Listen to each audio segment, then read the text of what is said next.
From the Library of Congress in Washington, D.C.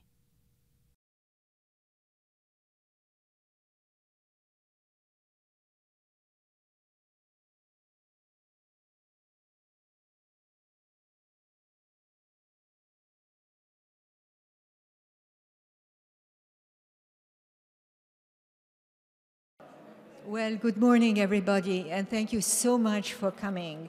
We're delighted to see you and to welcome you for this very special occasion, celebrating the opening of 1,000 years of the Persian Book.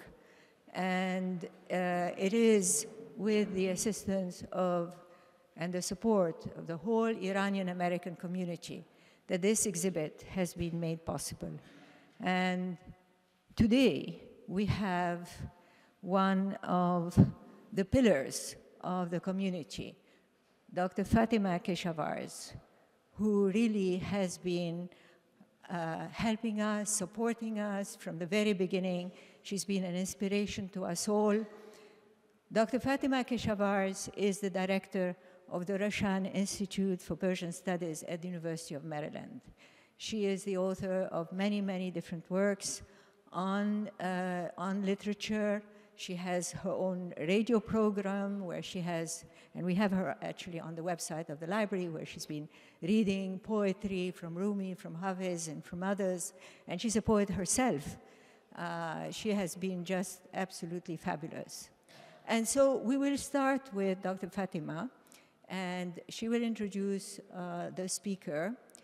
Unfortunately, our associate librarian has been detained outside of the library, and we've been trying to reach her, and she has not been able to be here.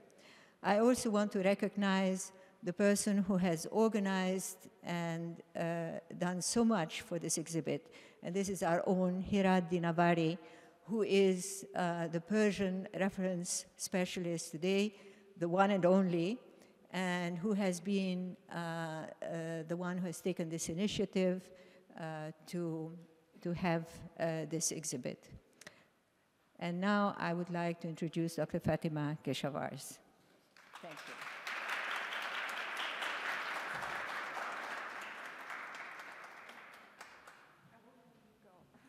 I should say a special thank to Dr. Mary Jane Deeb, Chief of the Middle Eastern Division. Without her, we would have not really been able to do this. Mary Jane, thank you. And so please give her a round of applause. It is really a great pleasure and honor to be here for this wonderful occasion. I think the vibrant Iranian-American community is now making its presence felt in many wonderful, constructive ways in this society, for them as well as for everyone else here, so we are delighted to be a part of it.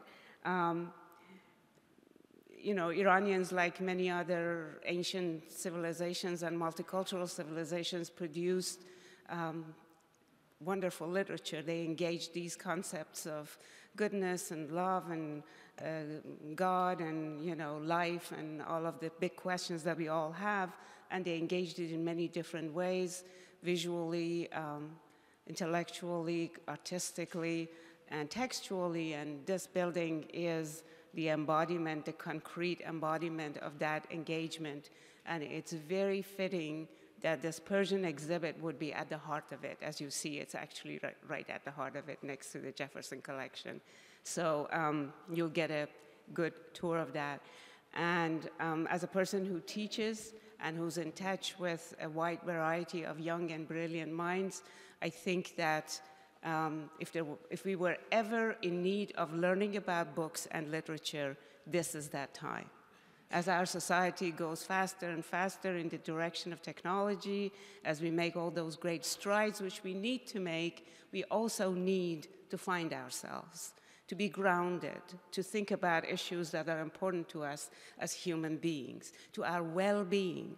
And I think that our students speak loud and clear when they take these courses that we teach about Persian literature, about world literature, about issues that really enable us to address our own lives and our own questions. So for many, many reasons, this is a tremendously wonderful occasion, and I am delighted that Roshan Institute for Persian Studies managed to put this speaker series together. We're going to have really a galaxy of stars. We're going to have 15 world-class speakers coming to this building, as well as to University of Maryland. We will try to alternate to address various aspects of Persian book production, Persian culture, knowledge transmission, and all the related topics. And today I would be introducing our first speaker, who's indeed fit to be the inaugural speaker for this. But before I do that, let me extend a special welcome to 10 Iranian poets who are among us today. Let's give them a round of applause. Please rise.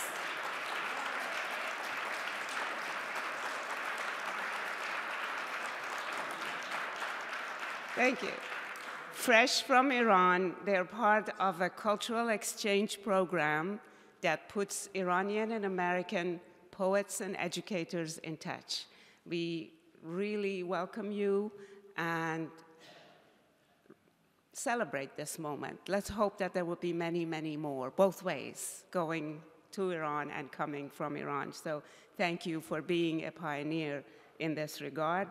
Also, I believe that Rira Abbasi, one of the poets, gave the library some wonderful books. So thank you, Rira. Then, you know, we need to get... Okay, so without further ado, and with echoing Mary Jane's appreciation for what Hirad has done for this exhibit, I would like to start. Hirad, it would have not been possible without a million things you did in the past year and a half. Thank you. Really, thank you. And we look forward to many, many more wonderful occasions. Today, we actually have two distinguished personalities here. I'm right now introducing our speaker, but in the afternoon, we would also have Dr. Amy Landau, who will be on our panel discussion, which will be a way to have an exchange with you on the exhibit and on the presentation and so forth. But for now, let me introduce our inaugural speaker, Professor John Renard, a long-term friend of mine and my husband. We've had 20 years of Rumi reading every Wednesday night in my house in St. Louis with Jack. And it's been a tremendous honor to have you. Jack, or John Renard, we refer to him as Jack, so we may as well do that. Jack got his PhD from Harvard University and worked with the great Anne-Marie Schimmel. In fact, I remember the title of his thesis, All Kings' Falcons, is about all the prophets in the Masnavi of Rumi. His range of scholarship goes beyond Persian and beyond literature. He's a professor of theological studies, actually, in St. Louis University. But he's been a tremendous spirit of bridge building and learning in an environment in which people really need to learn about Muslims and about Iran. So Jack is an author of many books, including Responses to 101 Questions on Islam, covering areas from Hinduism and Buddhism and Shiism to answer questions that the society really desperately needs to deal with. And he has done so without trivializing those questions, without watering them down, by actually giving his audience tremendous amount of solid literature to deal with. One of the characteristics of Jack's work is that while he is deeply rooted in the textual tradition, and in fact has translated some amazing texts from Persian, but at the same time he's also been very much focused on practice, on experience, on lived experiences of human beings. Today, he's going to focus on Persian book illustrations, not as decoration, but as a very important part of that whole creation of academic creation of books. And his presentation is titled, Illustrating the Persian Book, the Happy Marriage of Literary and Visual Narrative. Please welcome Professor John Renard. Thank you.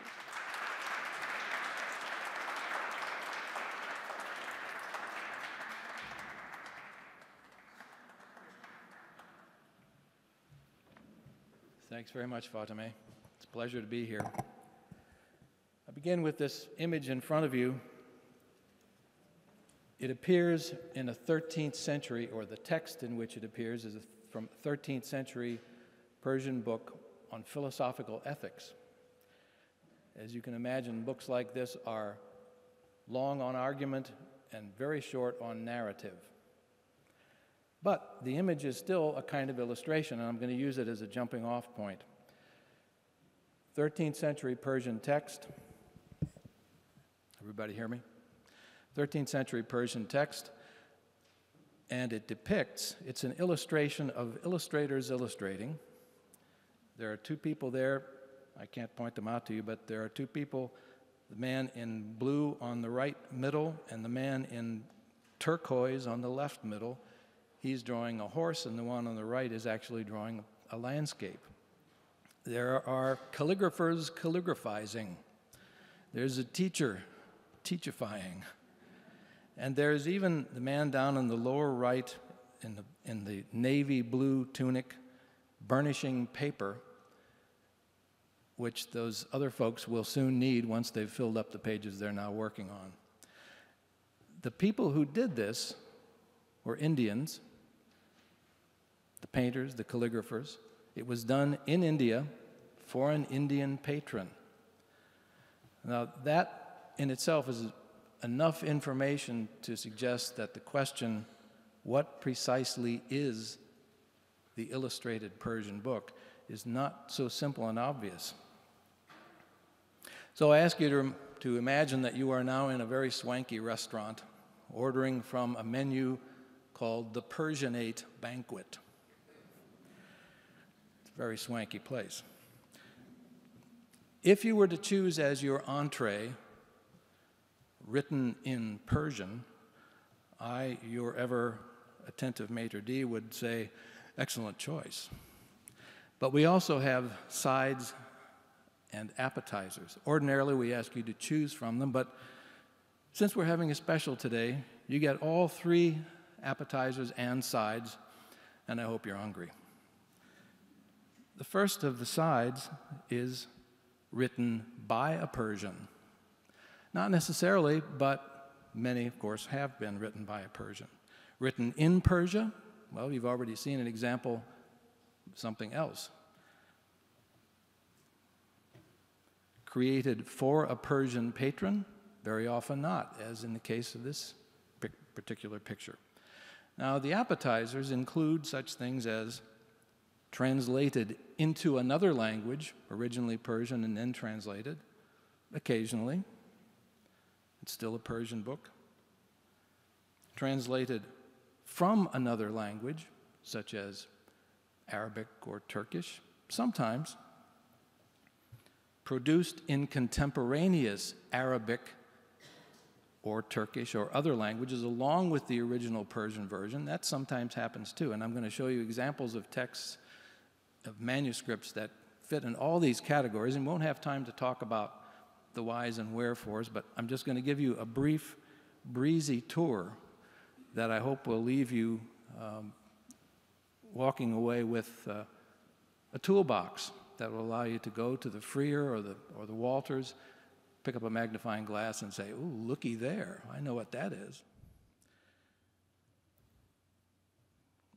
The key concept here is, like the concept Persianate banquet, is the notion of a Persianate sphere or realm.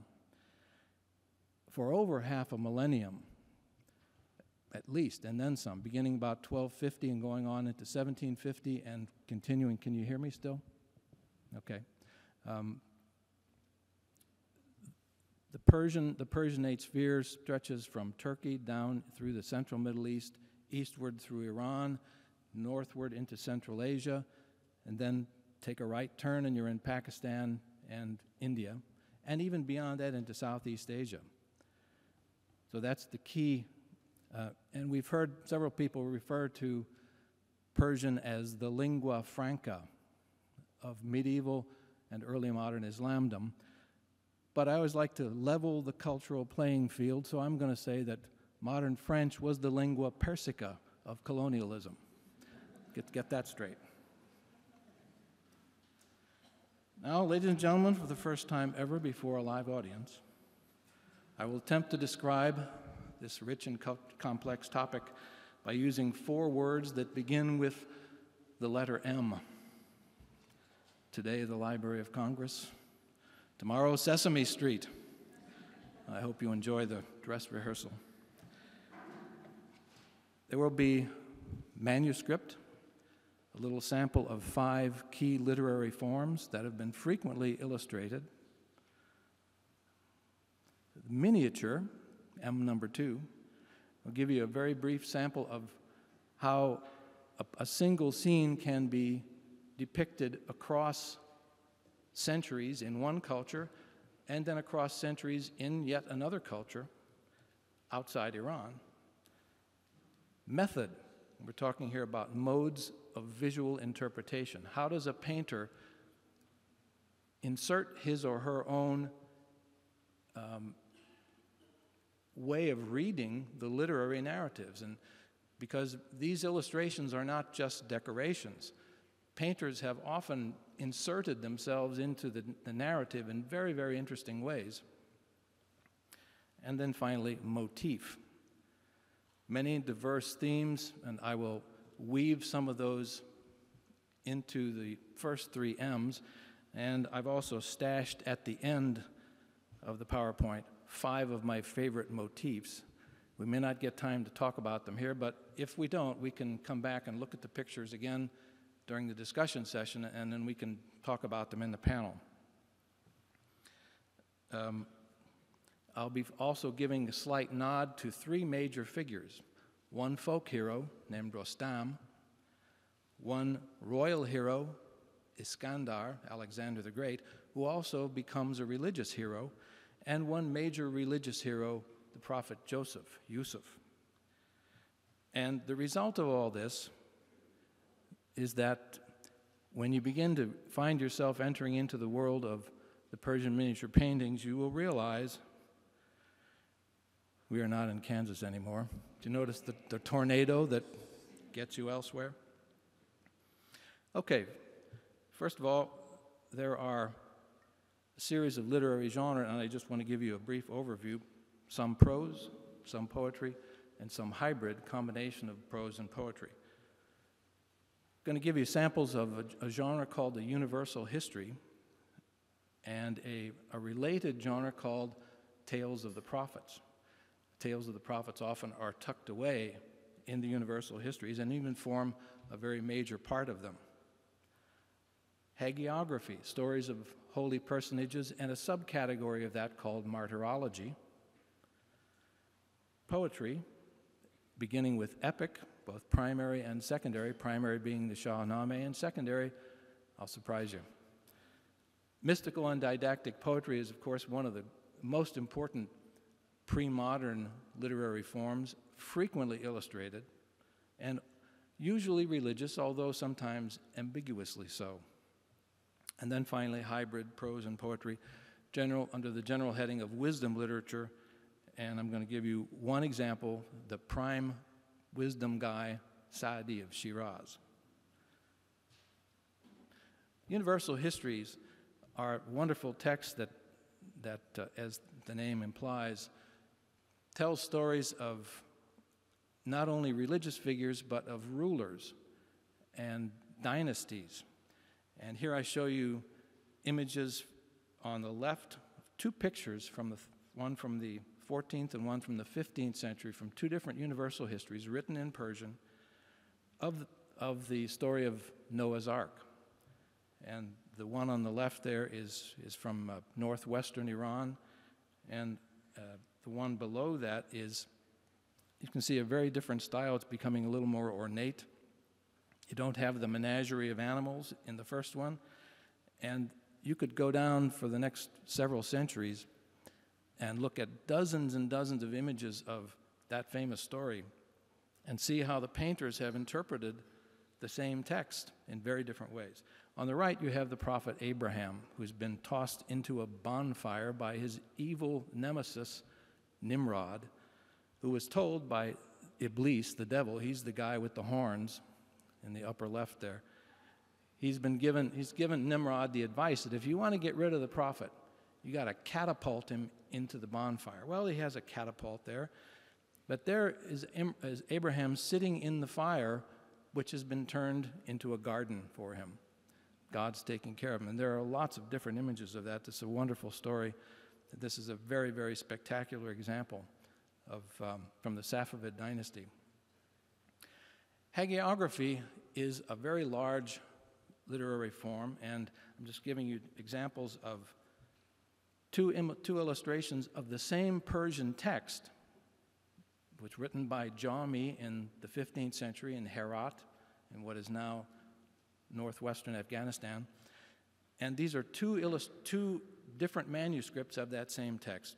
The one on the left from about 1595, the one on the right about 10, 15 years later.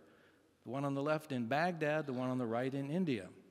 And the one on the left was done in what had been for centuries an Arabic capital. This is a Persian text copied and illustrated in an Arabic capital for an Ottoman patron. Talk about cosmopolitan. And the one on the right is from India, same manuscript done in a very, very different style, very Indian style of painting. And we'll perhaps come back and talk about these stories later on. Another branch of hagiography is the life of individual people like Rumi, the great poet. The one on the left is a really spectacular, also from Baghdad, late 16th century, a biography of Rumi in pictures, just Rumi. And it's an example of a text that began in Persian, 14th century, was written in an abbreviated Persian text a century later, and a century after that was translated into Turkish, and that's what you see here. That text was illustrated, but it's really a Persian book. The one on the right is an example of the subgenre of hagiography called martyrology. And you can see there the Imam Hussein at the deathbed of his brother, Shiite Imam Hassan. Spectacular images. These are just amazing, rich, colorful texts. And you notice that there are flame halos and veils on the right. The character on the left, the very left side of the left painting with the flame halo, is a wonderful figure called Khizr, whose name in Arabic and Persian means the green one. And that's because he's associated with life. He's a fertility figure.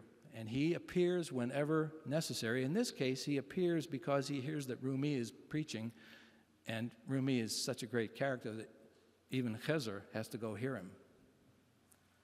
And then one final example of hagiography, which is an unusual one because this is the first work of Christian literature written in Persian in India by a Jesuit from Portugal.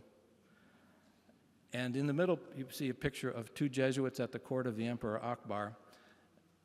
The man who did the story of Jesus in Persian, he traded learning Persian for teaching somebody else a little Portuguese, apparently. And the images on the left and the right are done by Indian painters for an Indian patron, but a text written by a Jesuit. And this man, his name was Jerome Xavier. He's the great nephew of one of probably the most famous of the Jesuit missionaries, St. Francis Xavier. His great-grandnephew did this. And on the far left, you see a picture of Jesus healing a person with a wounded hand, and in the right, ascending into heaven dressed like a Jesuit. Is anybody here from Georgetown? This is oh yeah, it's a very entertaining. The whole manuscript is done in this Indian style. Now the epics, of course, the epic of epics is the Shahnameh, the Book of Kings. So here I show you 3 pictures of one large scenario, series of episodes in the life and quest of Iskandar, Alexander the Great. Up the upper left, you see him entering into the land of darkness and about to consult with the Brahmins, those cute little characters in the cave there. Down below, he's talking to the talking tree, or perhaps just listening. The talking tree's female faces talk by night, and its male faces talk by day. And their message to him is, I'm sorry to tell you this, your kingship, but you're going to die like everybody else on the planet.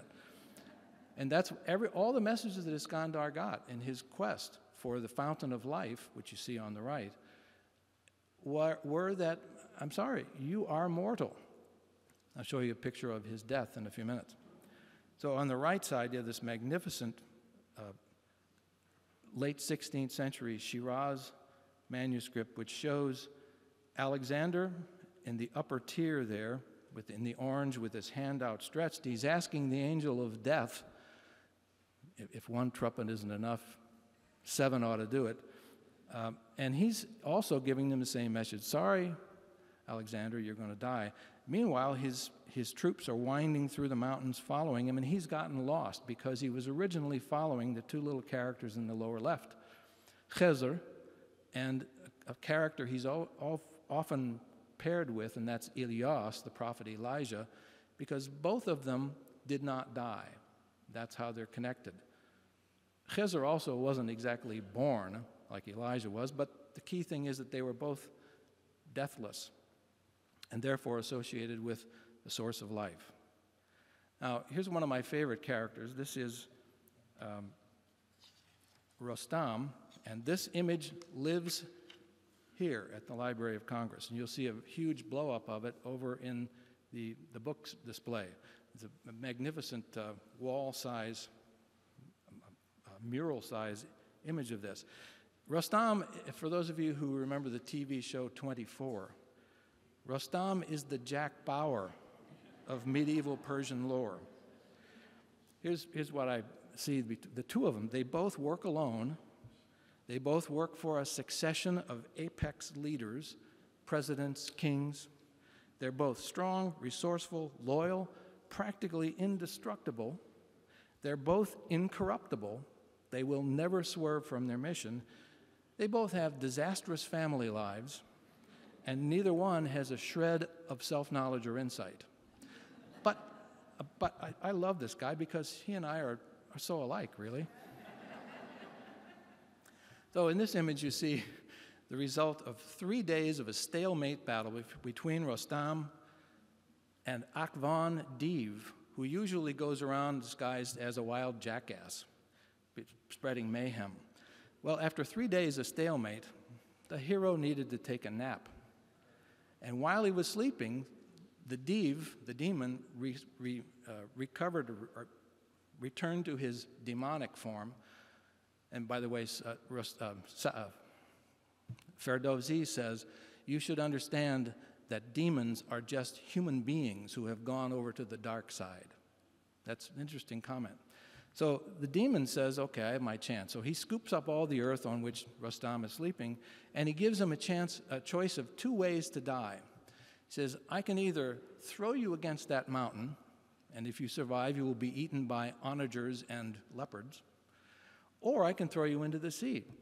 And Rostam knows that demons never give you what you ask for, so he says, throw me against the mountain. Oh, please. Because I understand that the Chinese say if you drown, you won't go to heaven. Well, of course, that meant he was going into the sea. A hero can swim. He comes back, and he dispatches the demon. Now, there are some derivative epics as well. And I show you here two kinds of derivative epics, and in this case, in both instances, they feature heroes who are from the family of the prophet. On the left, the Hamza-name, which that image also lives here and the Library of Congress, and it's one of the biggest of all the images we're looking at. The average size of these images that you're seeing there is about the size of a piece of typing paper. This one on the left is considerably bigger, but it's very unusual. It's the story of Hamza, the prophet's uncle, and obviously this is a battle scene, and very Indian kind of style. On the right is a Persian image, an image from Iran, of a book called the Khawaran-name, which is the Book of Glory, and the hero is Ali, and he is the Rostam of Shiite tradition. He has a wonderful horse. Rostam has Rakhsh. Roy Rogers had Trigger. And Ali has not a horse, but a wonder mule called Duldul, and there he is dispatching one of the enemies.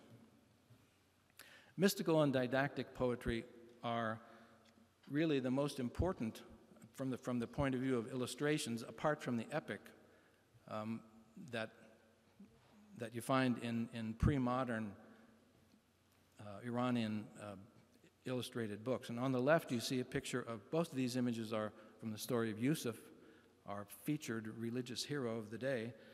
And Yusuf is, on the left, he's shown in the well where his jealous brothers threw him to get rid of him. And this is a camp of the Midianites. The story goes that the Midianites came along, were fishing or were hoping for some water, and they found a lad. What a lad. And you look below, he's full of a flame halo. Gabriel is there tending to him, and the man up above, the painter has removed the earth so you can see inside the cistern, the well. And the Midianite trader is pulling up a bucket, and he's about to find out that what's in the bucket is Yusuf. On the right, another aspect of the story is that the woman who becomes a very key figure in the story of Joseph, who is named in the Muslim sources but not in the Bible. In the Bible, she's called Potiphar's wife, and Potiphar is the minister of Pharaoh. In the Islamic sources, the minister is called the Aziz, and in the Muslim sources, Zuleika, who is not named in the Bible, thinks that she has fallen in love with the Aziz, and she's arriving in town for what she thinks will be her wedding to Aziz. Well, it turns out they do get together, but she discovers she doesn't really love him at all. The dream that she had was about somebody else, and that somebody else was the prophet Yusuf. And these, by the way, are images that are right down the mall at the Freer Gallery in the so-called Freer Jami. Now, there's another interesting feature, a literary form that appears in didactic poetry, and it is the fable. Fables are stories that use animals as the main characters. And on the left, you see an image from the Walters Gallery manuscript of Rumi, his spiritual couplets, the Masnavi. And it's a wonderful story about how a tyrant, a lion, had this nasty habit of having his subjects for dinner. Not over for dinner, just for dinner. And all the kingdoms of the animals were getting a little bit tired of this because it was very stressful. They wondered who was going to be next.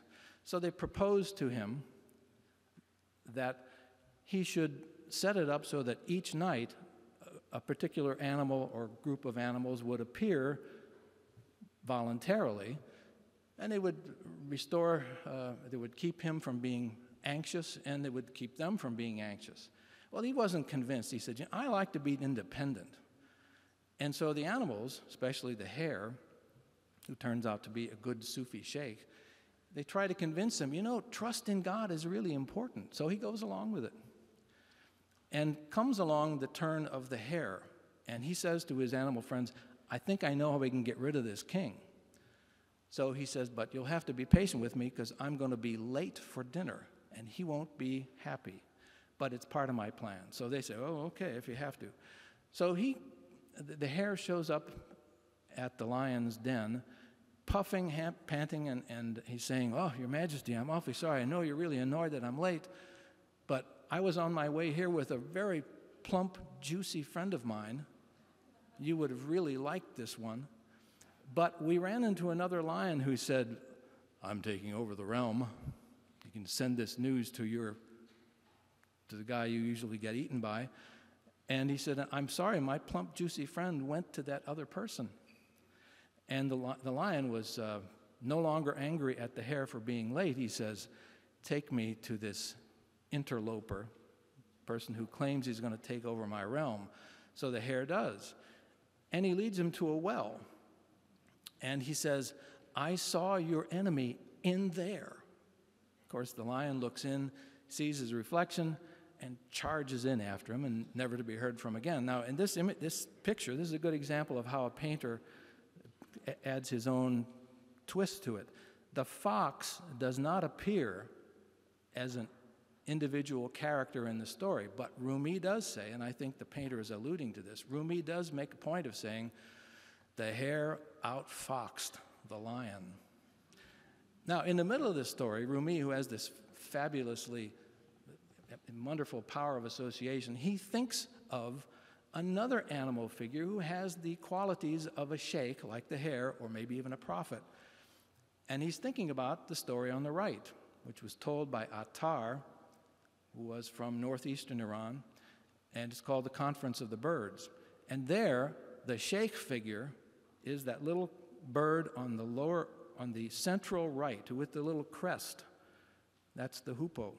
And the hoopoe used to work for Solomon. He was Solomon's flying divining rod. He went out ahead of the army, and when he was over water, his beak went down, and they knew where water was.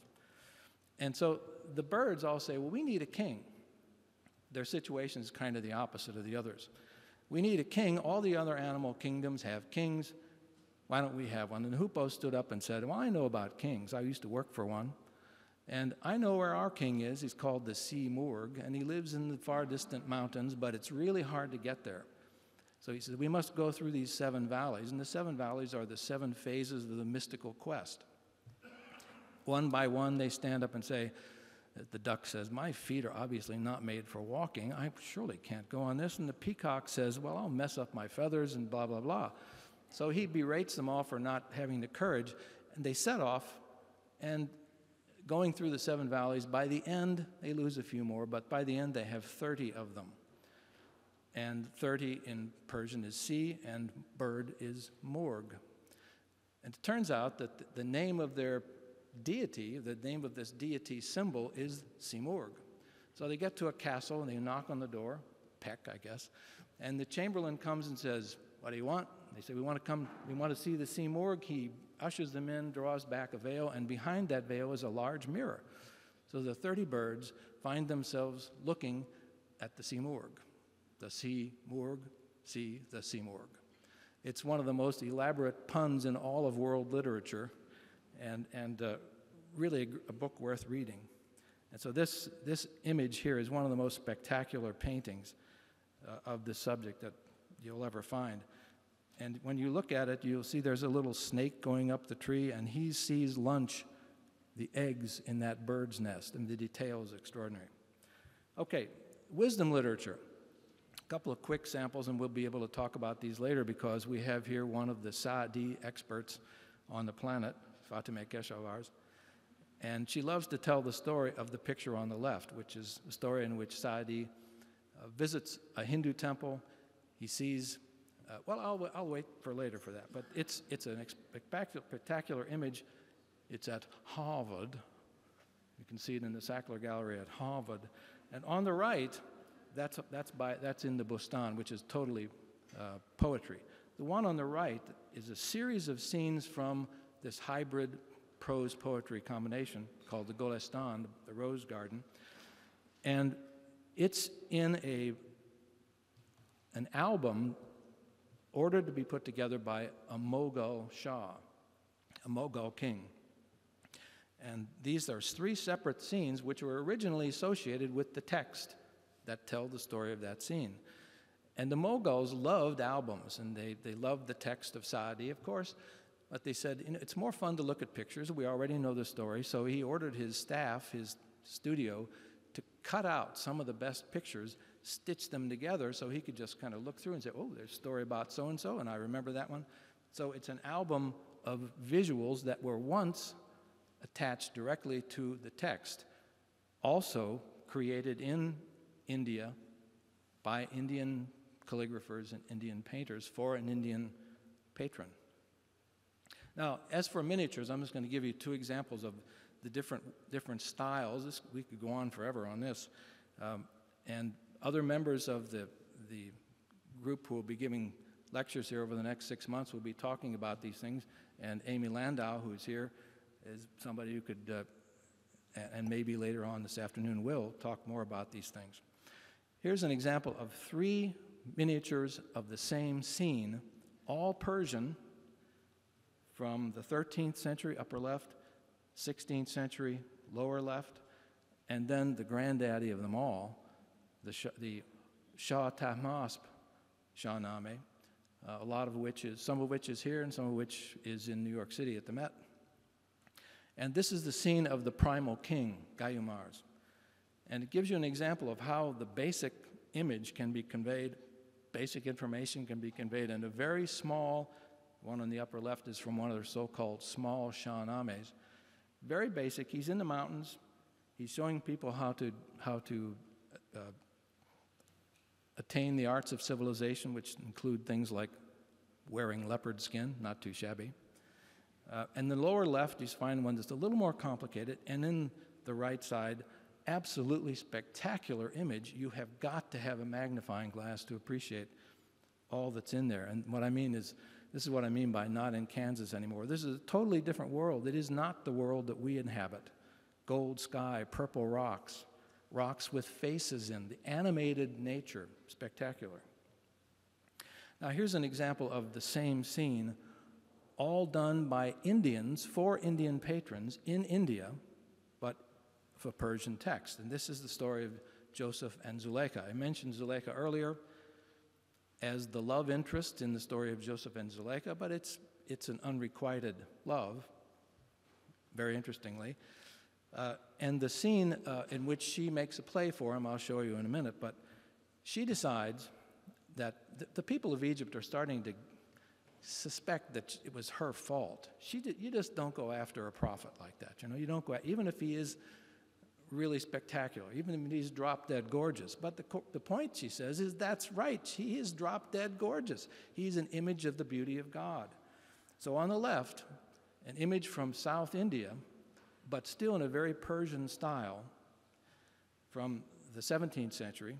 In the middle, 18th century, also South Indian, and on the right, 19th century South Indian. And you notice there that there's a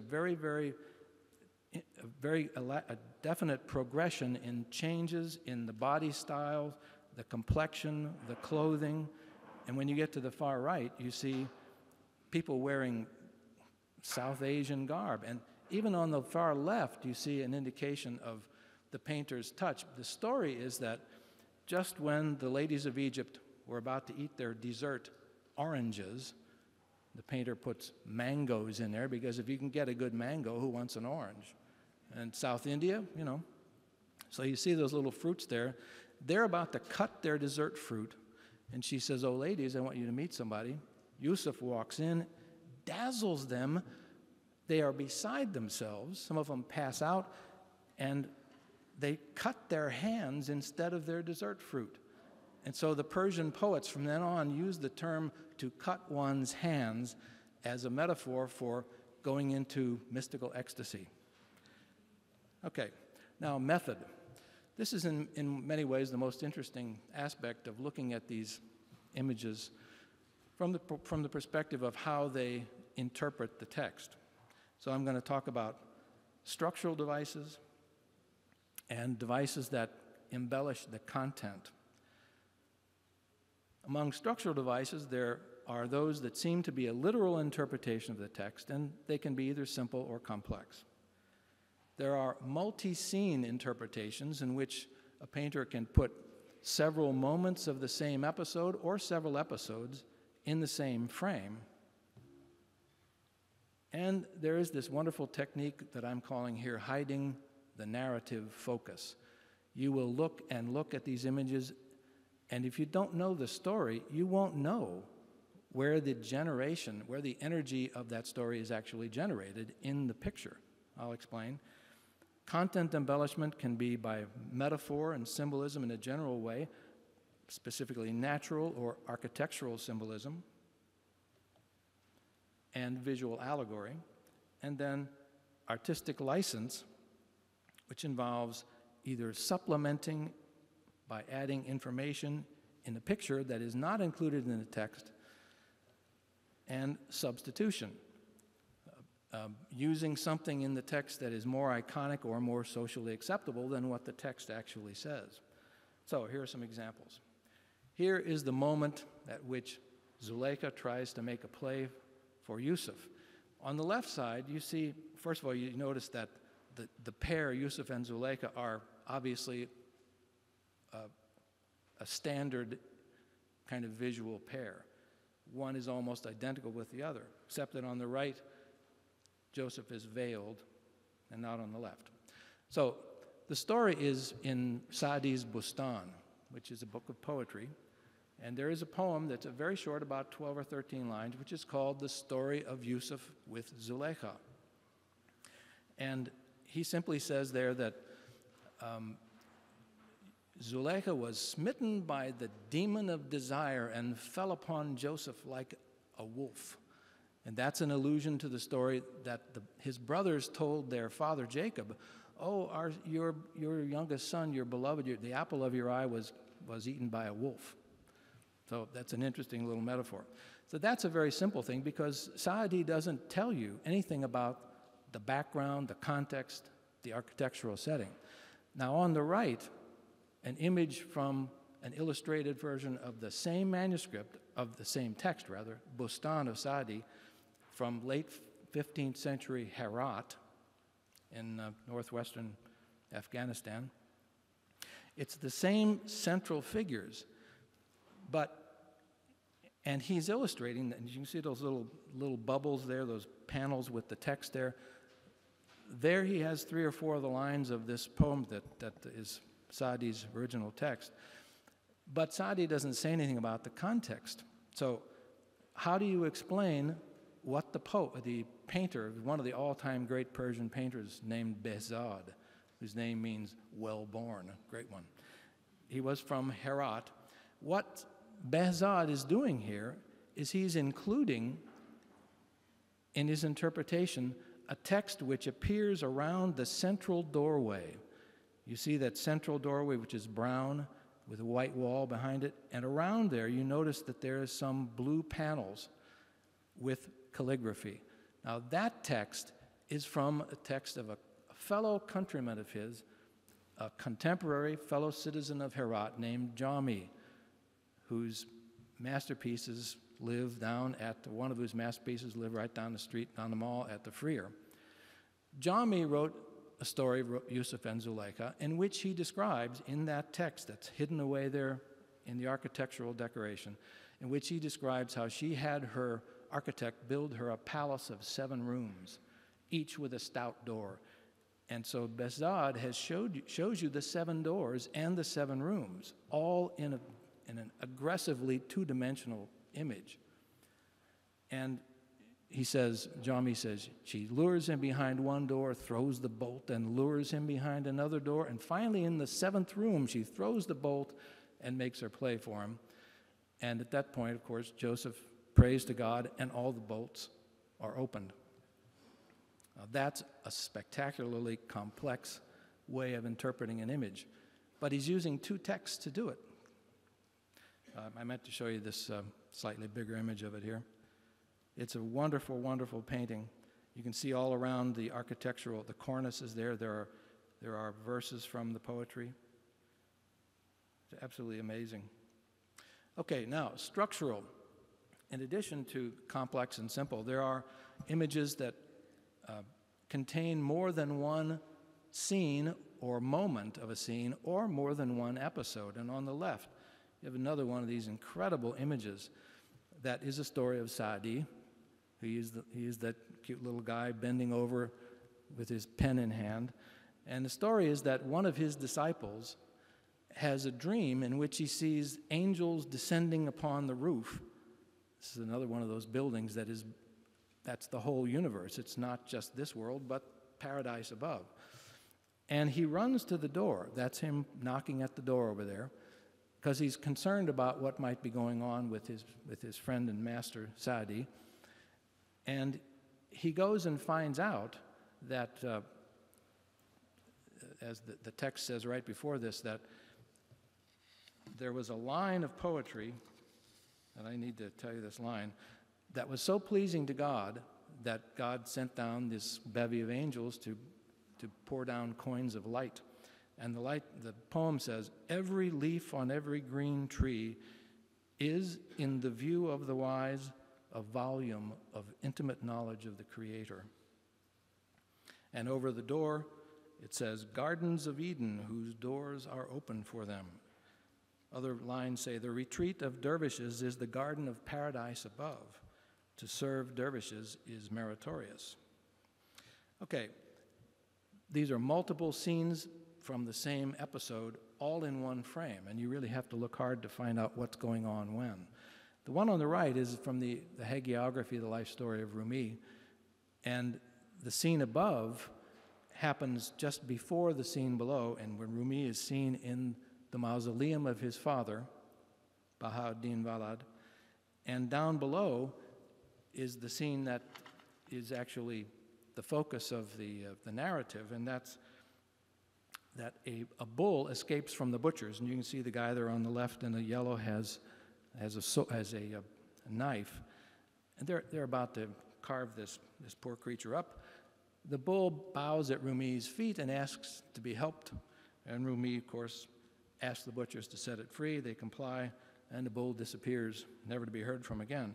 The moral of the story, according to Aflaki, the one who wrote this hagiography, is that those who follow and take refuge with men of God will escape the butchers and demons of hell. So you have these two different scenes in one frame. Now, disguising the narrative focus is some of the most fun that you can have looking at Persian paintings. On the left, also from the Freer Jami, just down the mall, pardon me, take a sip of water.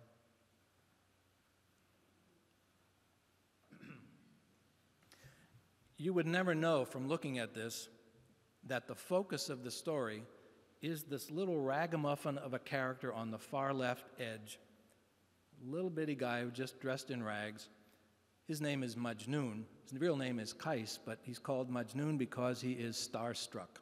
He's fallen in love with Layli, and somewhere he has heard from a group of travelers that Layli's party has made camp nearby, and he wants to go see her. So the painter has decided he not only wants you to guess who the searcher is, he wants you to guess who the searchee is. So you look and you find there are several young women amidst these spectacular tents. And you don't know exactly which one is Layli, which adds to the mystery of the whole thing. On the right, I'm going to give you a bigger image of this. This is one of my favorites. Pardon me. This is from the Nizami Khamsa, the quintet of the poet Nizami.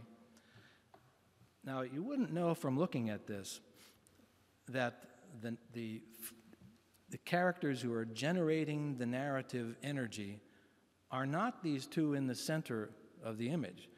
The one in an orange tunic and a crown is King Nushirvan, and he and his minister, who's right behind him, riding a mule, not a horse. They're out in the countryside and going through this once gorgeous little village. And the energy of this narrative is generated by, at the far upper left, two tiny little great horned owls. And the king notices that they're hooting. No surprise, but he's somehow concerned about it. And he thinks that maybe they're talking about him. And lo and behold, they are. And he says to his minister, what are they saying? And of course, like any minister worth his portfolio, he was fluent in owl. And he said, Your Majesty, one saying to the other, since I've given you my daughter in marriage, I want you to promise me this village and 2 or 3 others like it, where she might choose to set up house. And the other one says, if then this king keeps up his disastrous management of the realm, I promise her 100,000. And of course, the king was duly mortified.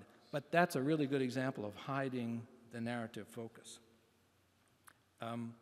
Here's another one that is also from the Freer Jami, and in the interest of having a few minutes for questions, I'm going to leave this one go. We can come back later on. It's the story of the ducks carrying the tortoise up on top. They're friends. The tortoise doesn't want them to leave when they go south. And they say, well, we have this plan. We'll put a stick there, and you bite onto it. They fly over, and the people down below say, look at that amazing thing. And the tortoise says, yeah, let me tell you how it happened. That's the way it happened. Now, embellishment can also take a number of different forms, content embellishment. And on the left, you see the death moment of Alexander the Great. When he finds out that he has been stricken mortally, he writes a letter to his mother in which he says that a great landowner, a wealthy person, his mother, has planted a tree which grew to a tremendous height but has been stricken, and of course the tree is himself. And so the painter has decided that in order to show that all of nature, and you can see the grief on the faces of these other characters, uncharacteristically emotive. Usually what you see is biting the finger of astonishment. Oh. And that expresses all emotion, but here you actually see some tearing of hair and taking off clothing and so forth. And the painter has decided, by showing that the tree is bursting into flames, this is nature mourning. And on the right, a similar thing. This is, on the left, Rostam killing his lifelong friend Isfandyar because he found out that Isfandyar was protected by the blood of the Simurgh, except that the blood didn't touch his eyes because he closed them when the blood was flowing over him. And so he gets a 2-pointed arrow, aims it right at, he's fated by destiny to kill his friend. And it's a tragic scene. So this very early Shahnameh, the great Mongol Shahnameh of early 14th century, the painter shows you a kind of a visual chiasmus, a sort of an X. Up above, you have a living tree on the left, a dead tree on the right. Down below, a dead bush on the left, a living bush on the right. Who's alive? Who is dead? Where's the tragedy? This is another one of my favorite modes of embellishment, and that's using architecture. And on the left, you have a scene from the life of Iskandar, and this is from the Khamsa, the quintet of Nizami. And the story is that he, in his endless quest for knowledge and understanding, he goes to visit a hermit in a cave. Now, the painter has decided that since the message of the hermit is like the message of the tree and Israfil, the angel of death, it's all the same. Al, get used to it. You're just like the rest of us. You're going to die. So the painter has used this spectacular architectural background to connect with that symbolism. On the tower, you see the tower there on the upper right and the doorway at the upper left. You see those little panels of calligraphy there? He has inserted here a way of identifying this building so that you'll understand the symbolic significance. And it says from the Quran, Iram of the columns, the like of which has not been created in any kingdom, in any realm.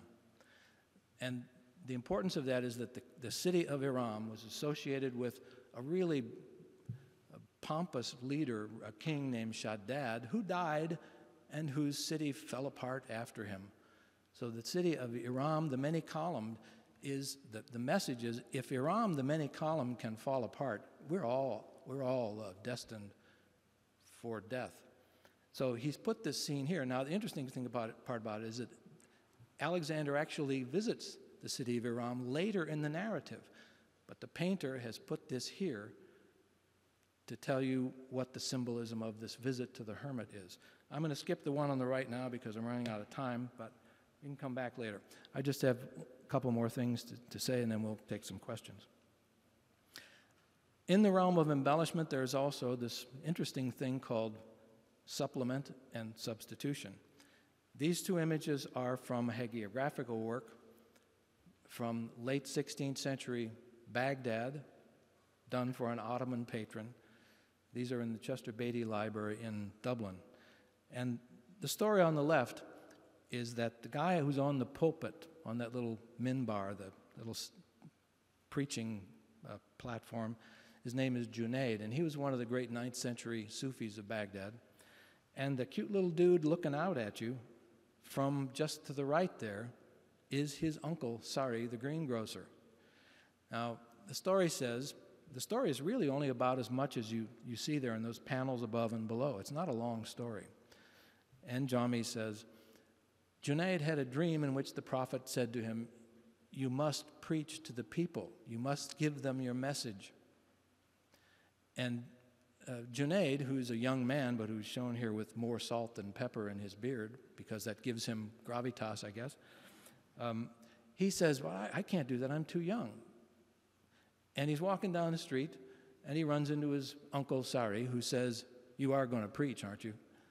He says, "Well, how did you know that?" And Sari says, "The prophet appeared to me and told me what he told you." So that convinced him, and he holds a session and he preaches. And that's all the story says. But the painter has decided that since this meeting must have been a collection of the famous Sufis of Baghdad, that he's going to tell you who they were. Now, unfortunately, you might not be able to see this, but there are smudges on the turbans of a number of these characters. They look just like little smudges. You can probably spot a couple of those. Those are the names of the characters written in by the painter because he says, you know, you really ought to know who was at this meeting, even though Jami doesn't tell you. The painting on the right is a good example of substitution in that the story is that the young, now famous Sufi, as a boy, his name was Abdul Qadir al-Jilani. Abdul Qadir has a dream, and the dream says you must make a pilgrimage. You have to leave your mother. She was a single parent, apparently. And you must tell your mother you have to leave and go on pilgrimage. And he sees in this dream a place near the city of Mecca called the Valley of Arafat. So he's got two problems. Arafat is a brown field full of brown boulders. Nobody's going to look at a picture of that, but he says, I can substitute the most iconic thing associated with the pilgrimage, and that's the Kaaba. So he puts the Kaaba in there.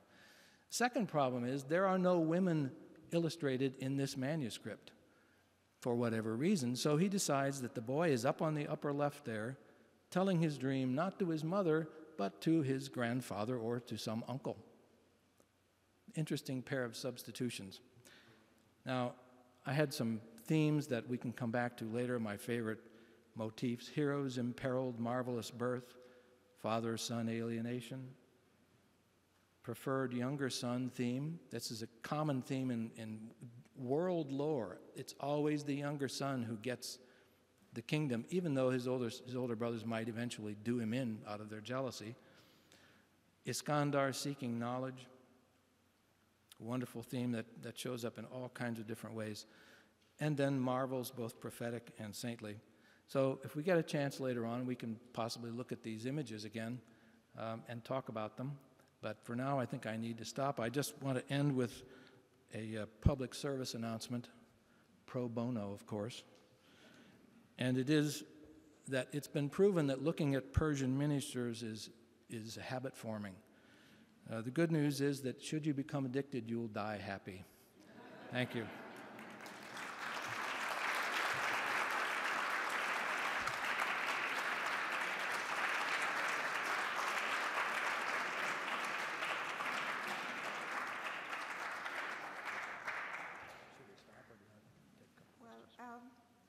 I know that Roberta's here, so do you want to take it? And this was wonderful. Let me just say this. This was a feast. Thank you so much. You're welcome. We will have ample time with Jack, and we will go over the questions. Do you?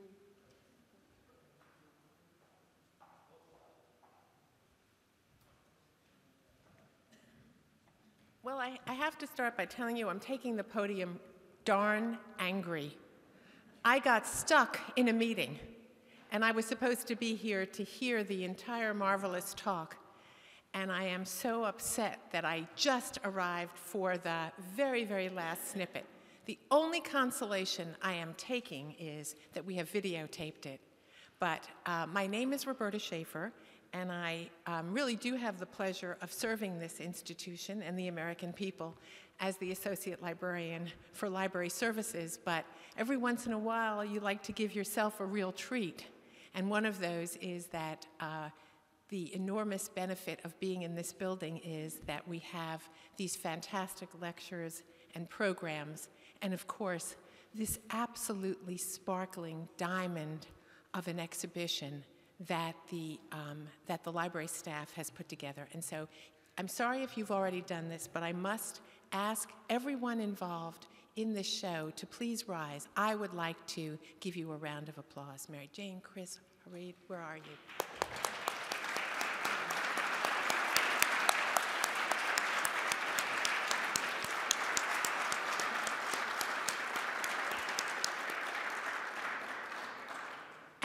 And this is, you know, an embarrassment of riches to have to pick such, from an enormous collection that represents such an incredible culture over the course of 1,000 years.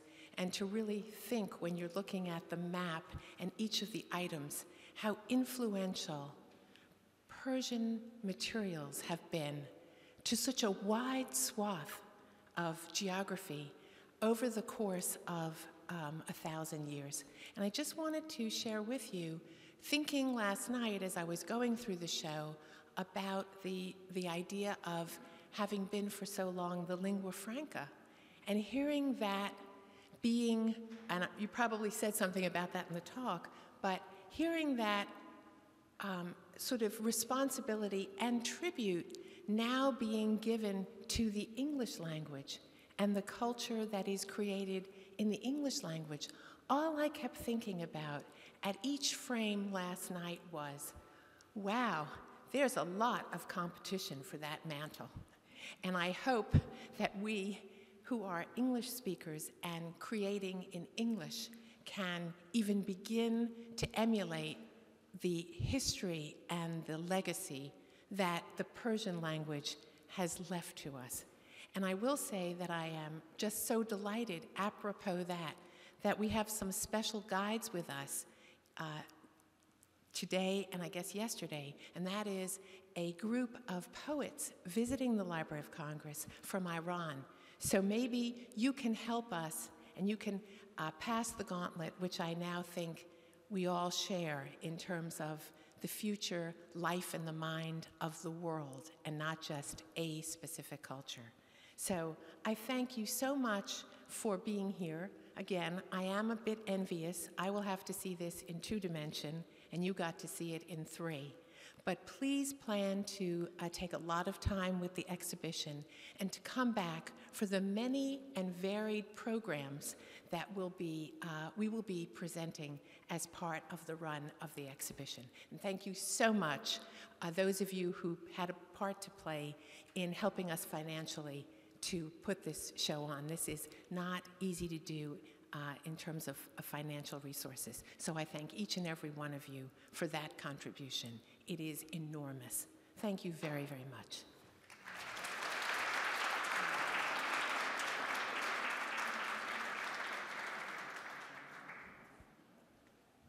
We can do questions now. Fatima Jan, let's have Dr. Renard come up in case, yeah, there you go. If I may take a moment, I would like to say that without the help from Roshan Cultural Heritage Institute and the special gift that Dr. Elahe Omidyar Mir Jalali gave for this speaker series, we would have not been able to have this wonderful occasion. So without further ado, we just wanted to say thank you to them and acknowledge that contribution, and we could have a few minutes of question and answer if Jack would like to come here. Phone, so if you guys have any questions, I can come around. Oh, there's a microphone there. Hello, sir. Hi. It was a very delightful presentation. Thank you.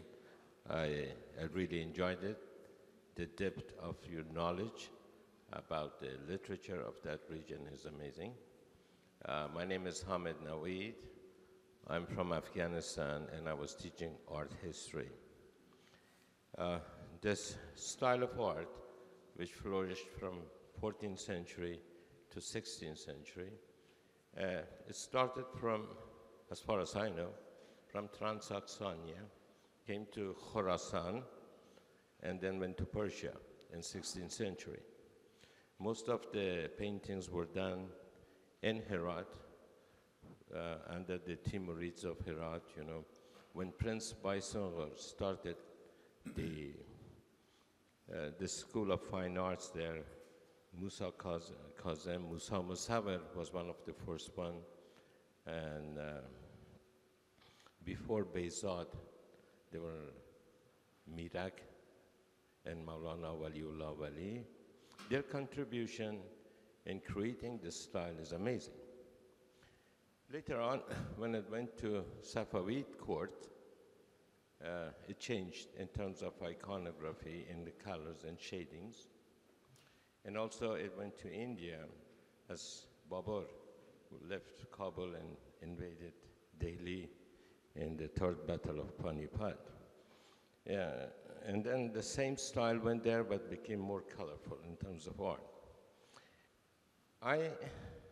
As a researcher, I have a question about the term Persian painting for a big variety of schools of art, which started in Samarkand, Herat, Shiraz, Isfahan, Delhi, Lahore. I think it's a very generic term if we use that. If we say that because most of them were written in Persian poetry, the language, there are so many poets, seems that the poetry is in Turkish language. In terms of content, also it's from Bible, from Arab culture. In terms of language, also there are so many Pashto illustrations. So I think this is a very generic term that Western scholars use to introduce a wide variety of so many schools of art which flourished from 14th century to 17th century. Well, I think I have a problem with this, with all due respect, with my Persian friends, that I love their culture. I've been in Iran, I studied there, but I have a problem with this very generic terminology. Well, thank you. Let me make clear that I was not referring to the painting as Persian as such. I was trying to suggest that we're talking about illustrations of Persian books. So using that as my general foundation, I was simply referring to the various different ways. I agree entirely that there are so many different styles and so many different modes of illustration that I would not call all of the illustration Persian illustration. But the literature which they are illustrating is Persian, and therefore they are Persian books. That was my point. Sure. Okay, I have a request. Please keep it short and keep it to a question. No commentary, please. Thank you. So, mostly we have these illustrations out of the epics, the book of Persian kings. We know that lots of epics have been to motion picture. We have Beowulf, several versions of that. does it give any ideas to put them in motion picture? Because Hollywood industry, and if you have the accessories here, the sceneries, and actually the design, the stage design is clear. Why not? What do you think? Does it give any ideas to Americans to put them to motion picture? I'm specifically mentioning the characters in actually the Book of Kings and Persian mythology, like Siavash and others, Rostam and Sohrab and Sfandiar and other characters. Thank you. Thank you. Well, that's something I don't know anything about. I really have no idea how. In fact, I think some later speakers in the series will be talking about more contemporary issues, and will probably touch more on that than I'm able to do. What you showed us are beautiful illustrations, but they all come after Mongols. Do we have anything before Mongols? Do you have any access to any paintings or books or illustrations before Mongols came to Iran? Nothing to speak of. The most important paintings, whether they're from the Arab Middle East, are from the 13th century. And actually, no, there are some that are a little earlier. There are some from 13th century, the Maqamat, some Arabic texts, but that's as early as I know of, apart from perhaps some illustrations of some scientific texts, the De Materia Medica, and a few of these other things, but I don't think they go back much earlier than 1200, at least not in any numbers. Is that correct? Hi, thanks for the talk. I I really enjoyed recognize it. this young man. Yes, yeah, I think we've met before a couple times. But I had a question about the depiction of animals, both in the visual and the textual components of these manuscripts, and kind of interested in the human-animal divide, and if you think that it's something that was very sharp, or kind of, it seems like a lot of the animals had like obvious allegorical roles where they were representing humans, but also where there are probably times where it was important that they weren't actually supposed to be human, and whether that varies over just what you think about that, if you think there's a very important divide or not, maybe with these categories, and perhaps since also there's a lot of nomadic cultures that become like the ruling class in these different empires that have a special relationship with animals, particularly horses and things like that, how that might affect that relationship. That's a good question, and that's also something that I don't know much about. I know that there is, maybe Amy can address that later on in the discussion session, but one of the things that I do find very interesting is the tendency to depict all of creation as alive, the faces in the rocks. I mean, it's a very interesting kind of, there's a continuum, it seems to me, a sense of the continuity of life at all levels, and that's really about as close as I can get to that. I know that some of my favorite animals they are stock animals. For example, there's an elephant with a smile who always appears down at the lower right. And then there is, in the middle of the desert, the ever popular snow leopard. Some of the animals are just there for decoration. That much I can assure you. Yes, Amy. I had a question. I'm sorry. Yes. I was just wondering if any of the pictures are signed, either with a signature or with a signature item or a signature design element or something that would indicate which ones are done by the same artist. Yes, there are quite a few that are signed, but I don't think much before the late 15th century. Would that be correct? Late 15th century signatures start appearing? We have some earlier, but in terms of the popularity of signatures, that comes around like 15th century Behzad, who you've referred to, and also in the 16th century, greater number of artists, and that goes along with a parallel development of creating albums, maraca, in addition to manuscripts. So you have a lot of painters becoming individual authors of compositions. And a lot of those are in the Mughal art as well. Just to speak to this idea of the popularity of animals and manuscripts, also considering moralizing tales like Khalila wa Dimna, and how effective and powerful it is to tell stories about human beings and qualities, heroic qualities, and weaknesses of human beings through stories about animals rather than people. So just to comment on that. Thank you very much.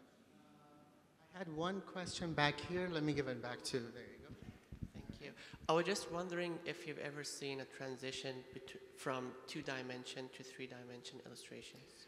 Yes, there is a move in that direction, especially in Indian painting in the Mughal dynasty, beginning in the late 16th, early 17th century. And in fact, you can see it in this picture here. You notice that there is a sense of receding space. And the Mughal painters were very adept at using architecture to give a sense of receding space.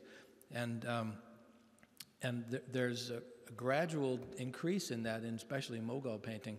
And some people say that it was because of the gifts that the Jesuits brought to the Emperor Akbar in the late 16th century. They brought him polyglot Bibles from Northern Europe, engraved block prints, and that they show this, their European, Northern Renaissance European painting, and that he had his painters recreate those, and thus began a tendency in a development in Mughal painting to effect, or to affect, let's say, to affect a three-dimensional style. Okay. Yes. Hi. Hello. Thank you so much for the wonderful presentation. And You're welcome. like you and many Iranians, I'm also in love with these miniature allegorical images and paintings of Iranian art. I have two simple questions. One is, if one was looking for a real scholarly book that would contain material related to these images, such as, example, your presentation of today, art history book, would you have any recommendations? Well, one that really comes to mind is a book by Shreve Simpson, who used to be at the Freer Gallery, and she wrote a wonderful book on the Freer Jami. It's Sultan Ibrahim's manuscript. Ibrahim Mirza, is that it? Anyway, that would be a really spectacular book. It's a very expensive one, but she actually did a more consumer-friendly, small version of it that it takes a kind of the greatest hits of the Freer Jami. Sure. Image here that we saw about Yusuf and Zulaykha entering, and the women of the court of Zulaykha cutting their hands. Yeah. I have seen various images of that, and I'm trying to see which one is the authentic, because in some of the Persian miniatures, they, instead of the orange we talk about, which is also in the original poem and some literature, we see anar or pomegranates, and then few drops of blood here and there that are indistinguishable whether they are bloods on their fingertips or whether it's pomegranate juice. So where, which one is the authentic original story? Well, the story is about the oranges, but the point I was trying to make with that suggestion of three different images is just simply to suggest that the painters want to add their own ingredients, and they add them on basis of the cultures in which they live, whether it's the clothing or the dessert fruit. Okay, one more question, and then afterwards we have to start lunch. I, if you don't mind, would like to start the tours of the exhibition around 12:20, 12:25. So let's do 12:30. Let's start at 12:30, so we get a chance to eat something too. Exactly. All right, go ahead. Yes. Yeah, thank you very much. Why do you think there is a darkness in the first 1,000 or maybe beyond? Why are you talking about only the last 1,000 of years in Persian history or Persian literature? Even? Well, what I really am doing here is about the middle 500. And I'm talking about it because it's the only one I know. It's the only part that I know. And I got hooked on these medieval Persian manuscripts as a religious studies specialist, especially looking at religious texts in Arabic and Persian. And so that's the part that I know something about. But in all due fairness, don't you agree that most of the stuff that has survived really is from the Mongol period onwards, from the Seljuks on, 1300s on. So I know the Iranian history goes back to the Hachameneshi and ancient what have you. When you're talking paintings and manuscripts, it's clear, it has only lasted from 1300s onward, not older than that. Books don't last from very, very old times. It's just simple, So that's why we don't have that much surviving that's older. Right. Thank you. The codex form, the book form, does not exist.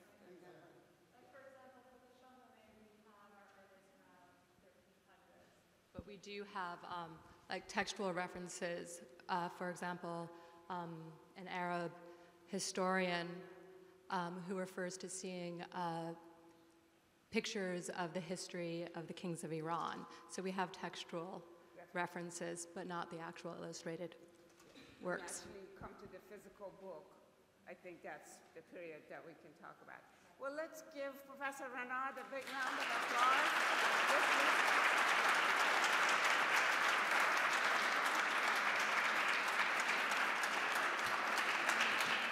This was a truly fitting start. We look forward to others we hope follow that wonderful academic and humorous and comprehensive coverage of the subject. Thank you so much. Good afternoon, ladies and gentlemen. We're now going to begin the second part of our program today, which is going to be a roundtable discussion with three distinguished scholars, which will touch on the material that Jack Renard talked about this morning. The program is pretty well constructed by them. My job is basically to introduce them, but before I do that, I'm going to tell you a few things about the Near East section of the African Middle Eastern Division here at the Library of Congress. The vast majority of material that you will either see or have seen in the exhibit comes from the Near East section, the Persian collection, or the Persian language collection. The Near East section staff are responsible for basically two aspects of librarianship. The first being to acquire material from and about the areas of their responsibility.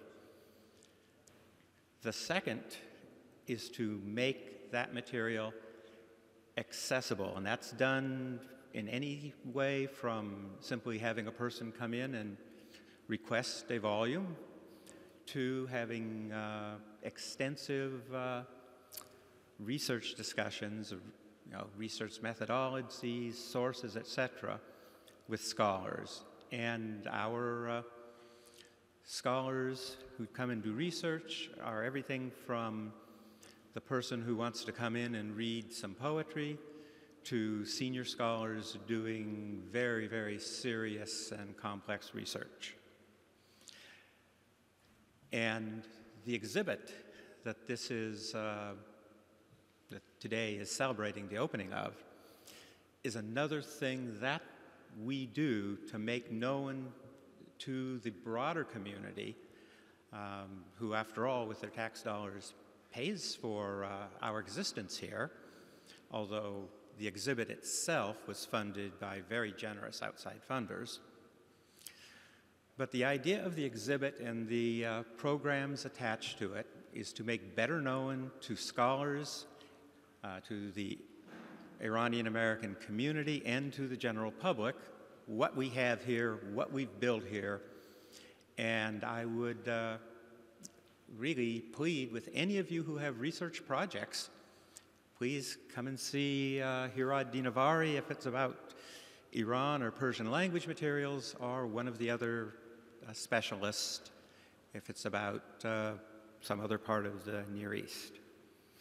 Now, our three scholars are very distinguished. When I ran out the bibliography alone of Jacques Renard, it went on for pages and pages and pages. And I know he was introduced this morning, but I will very briefly introduce him again. And before I do the introductions, I want to thank the three scholars for taking the time to come here today and take part in this. Okay. Jacques Renard is a professor of religious studies, I believe, at St. Louis University. Okay.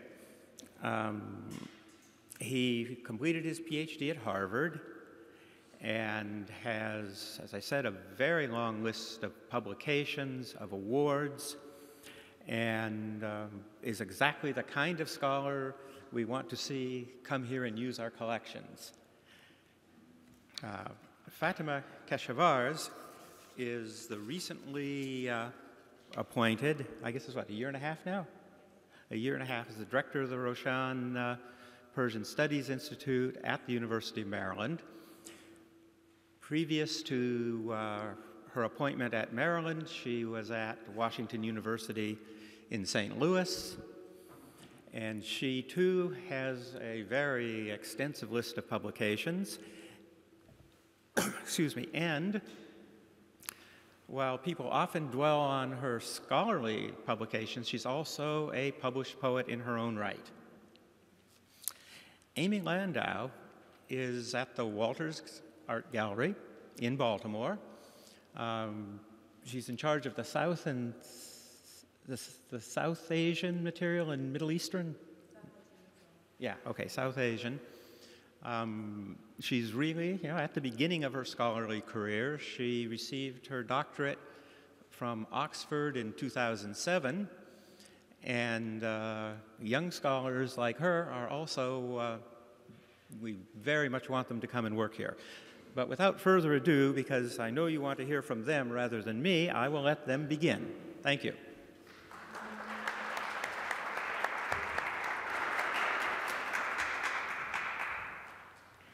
Well, thank you again for being here and coming back for the panel. When the three of us were talking about what would be the best way about putting this panel together, and we decided that we should open up with some general remarks and then really turn it into a conversation between us and you, but really make the focus of the panel general ideas like, well, what about the use of these manuscripts? What is important about them? How do we use them in classroom? What about exhibitions? And, all of these questions related to the present exhibit. And then I was thinking, well, what do I contribute to this? Can I contribute to this? And I remembered an instance from my own graduate studies, which I think would be probably a good entry into the topic. When I went to England to do my graduate work, I discovered this whole collection of Persian manuscripts at the Wellcome Institute for the History of Medicine. And I started doing research on them, and it turned out in the end to become the topic of my PhD work, because there were over 600 manuscripts in a wide range of topics. It was really an amazing world of scholarship and thinking, and even though the Wellcome Institute was and is dedicated to pharmaceutical work and to scientific research and history of medicine, but in fact the collection had many, many other important pieces in there. One of those pieces became a very memorable instance in my PhD work, and that was I was walking in the closed stock section of the manuscripts, and I saw this beautifully decorated 18th century European binding, and I thought, what is this doing here? Of course, a lot of that collection had been purchased in India, And so I pulled the book out and I opened it on the most exquisite double-page painting, which was a horoscope. And it had the images, the stars personified around the page. You know, the Mars fighting a warrior with a sword, and Venus playing her oud. You know, it's just absolutely beautifully illustrated. There were 4 angels on the corners, bringing a little crown to someone, which indicated the manuscript goes to a royal figure. I was so excited and shocked that I closed the manuscript and put it back.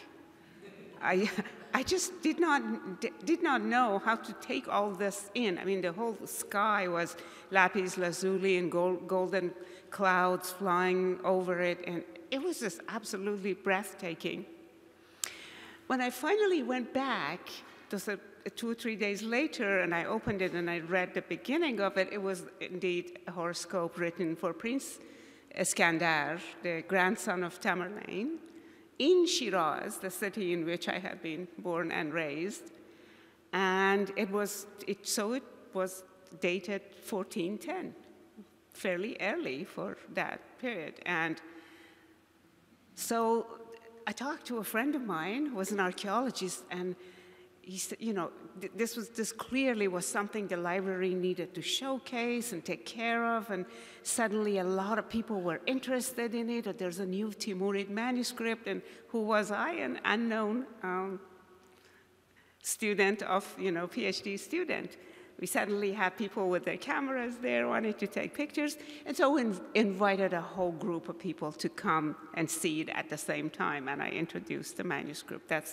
That was the advice from the friend, so that it became clear who actually presented the manuscript. But in the next few minutes, and I'm not really going to go on very long about that, I'm going to tell you what really came out of that manuscript, which was 4 chapters, and it was a horoscope. It said when the prince was born. It said, calculated all of that stuff very carefully, mathematically, made predictions about his life, and every corner of the page, every page had 4 different marginal illustrations, which is absolutely beautiful. Well, first of all, who produced the book? It became very important. Who did all the calculations? And it turned out to be the grandson of a great Iranian mathematician, Ghiyasaddin Kashi, who then later on, I learned about him. He had his own fame in the field of mathematics. Why given to Iskandar Mirza?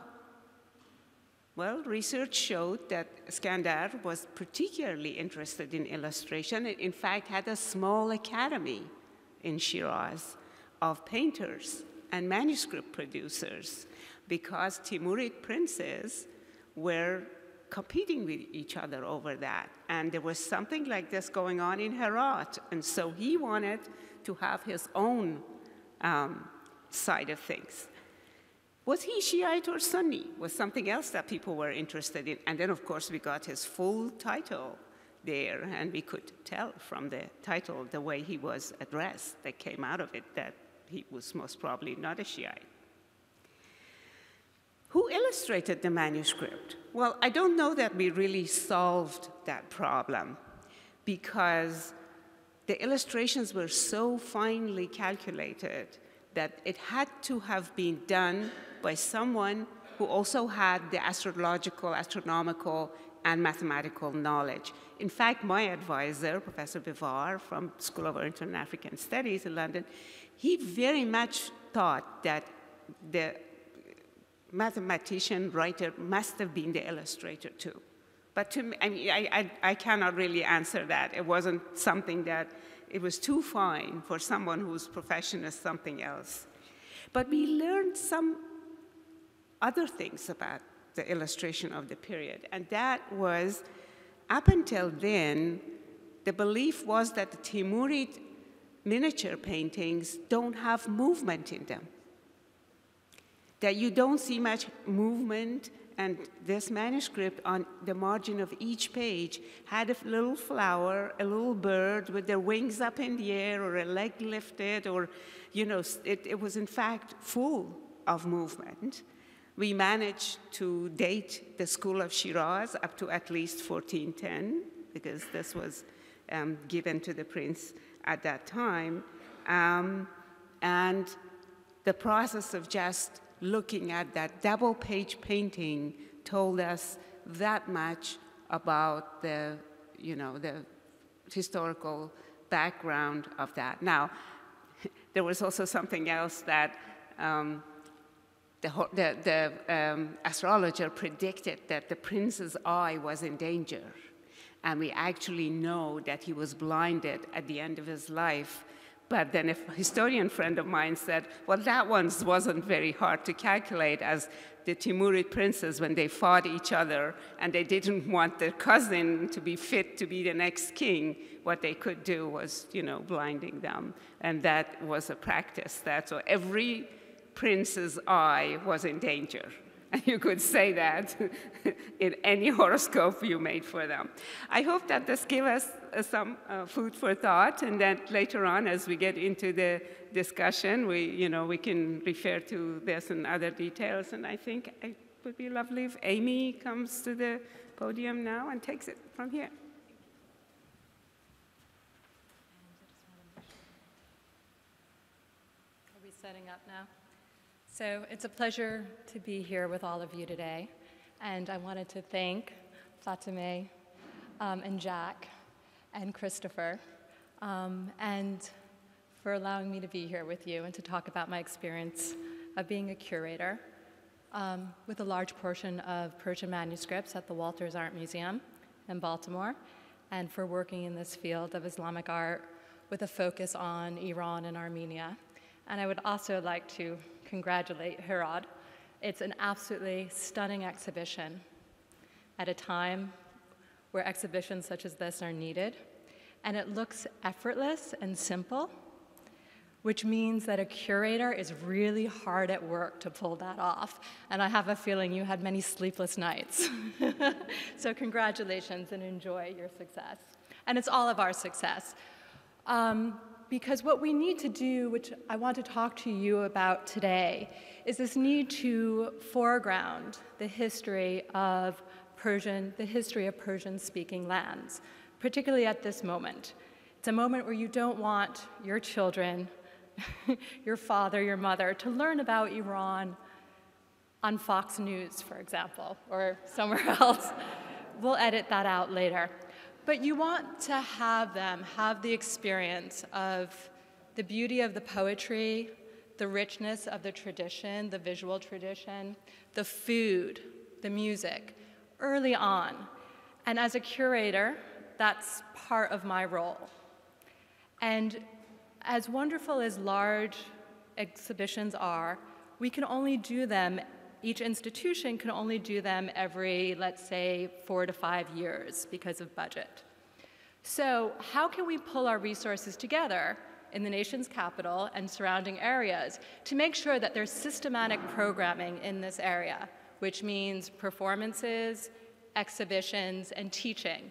And so often we forget the importance of undergraduate teaching. There are some wonderful programs in Islamic art and Persian studies at a handful of Ivy League schools, for example, and often in graduate programs.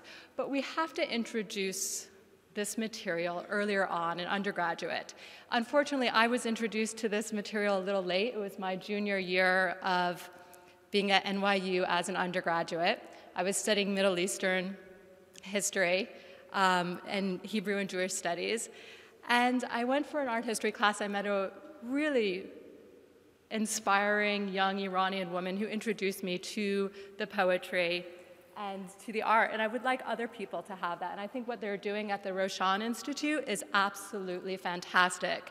The students that are coming out of that program, who I've interacted with, have such a solid base for language skills, and they could go on to anything from there. So I applaud you for everything you're doing in the program, and also the other individuals like Ahmed, for example, who works in the program as well.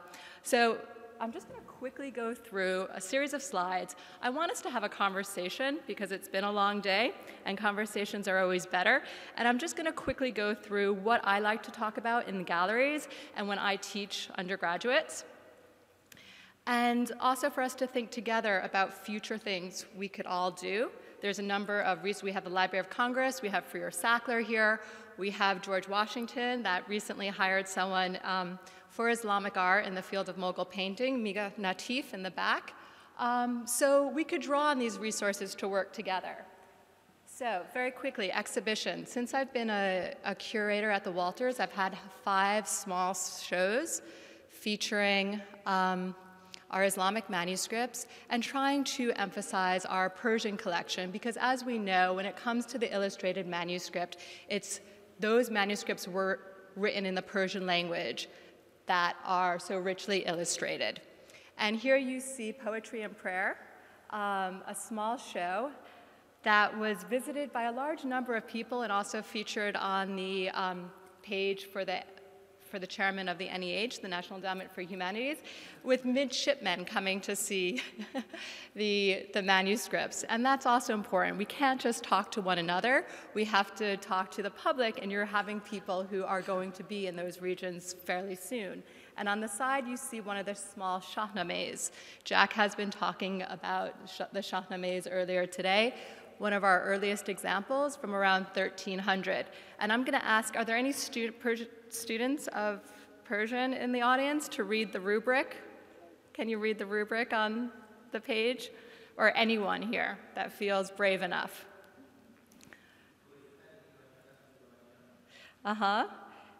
And yeah, exactly. So what is said? What does the rubric say? And then what is the picture? Right, and what's going on in the picture?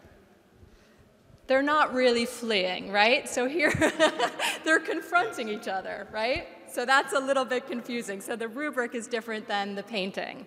So we could go back to this issue of the conversation or lack of conversation between text and image. Here you have an illumination that represents a period of time when we do not have systematized workshops. There's 3 of these small shahnames that exist, and they all have different iconography. So we're not dealing with workshop practices at this time.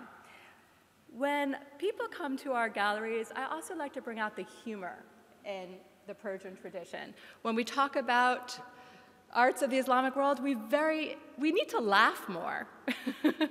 And there is a great deal of humor. And here you see a wonderful page from our Khamsa of Amir Khusro Dehlavi, and it's 2 divs. And they're illustrated in the frontispiece, so in the preface of the manuscript, where Amir Khusro says why he wants to write this work. And it's for the edification of his offspring. And one of the lessons to be learned is the danger of being idle. So Solomon's divs didn't have much to do, and they were causing a lot of chaos. So Solomon asked the divs one of them to fill the sea with sand and then the desert with water to keep them busy. And you see how wonderfully the div is depicted here. You also want to talk about the universal lessons of how to be a good human, how to be a good king, which runs throughout Persian poetry, which Fatemeh will, I'm sure, speak about. And this is a beautiful manuscript from the Golistan of Sadi. And down below, you see an image of a beggar coming to ask a king for money again. The king says, "Why should I give you money? I already gave you money. You wasted it. You squandered it." And then he's told by his wise vizier that one doesn't raise someone up just to dash their hopes, and one should continue being generous. Another part of my role is to make the manuscripts available. Everyone is welcome to come to the Walters to consult our manuscripts, but we also have them digitally.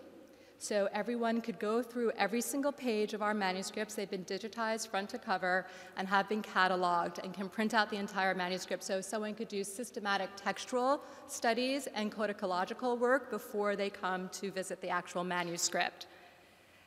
Here are resources. Again, the 5 exhibitions I've done are also online, which you could consult. And what we need to do next, I think, is make sure that there's translations of the material. I think there's more understanding when people know what one another is saying. So it's not just enough to present the Islamic manuscripts, the Persian manuscripts in our galleries, but also to present what they're saying. And I'm working with a company in California, hopefully, called Maidan, that will offer translations over some of our pages. So we're looking forward to that. And here's a page from the Baburnameh, the book of Babur. People say it's the earliest autobiography in the Islamic tradition. I'm always a little bit hesitant to say that because it doesn't seem, this is what we say, right? But it doesn't seem like it could be true, but that's what we say. Also, what culture loves and enjoys poetry so much that poetry is found in all functional objects? Objects like this one, it's the cup of Hussein Baikara in the 15th century from Herat, from Afghanistan. We know it's his because there's a stamp on the back saying it belonged to his collection. So you have wonderful poetry on objects that are being used in social settings of the majlis, where poetry is being composed, recited, debated, riddles are being made. And how do we engage the American public with this joyous history?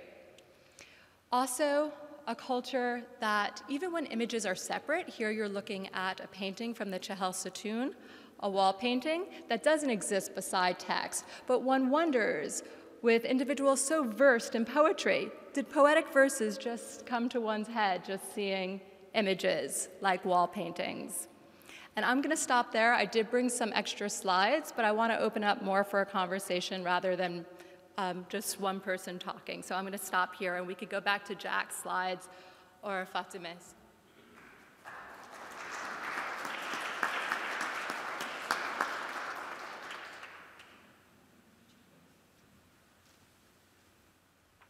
Just be brief about this, how I got into this stuff as a religious studies person going way back.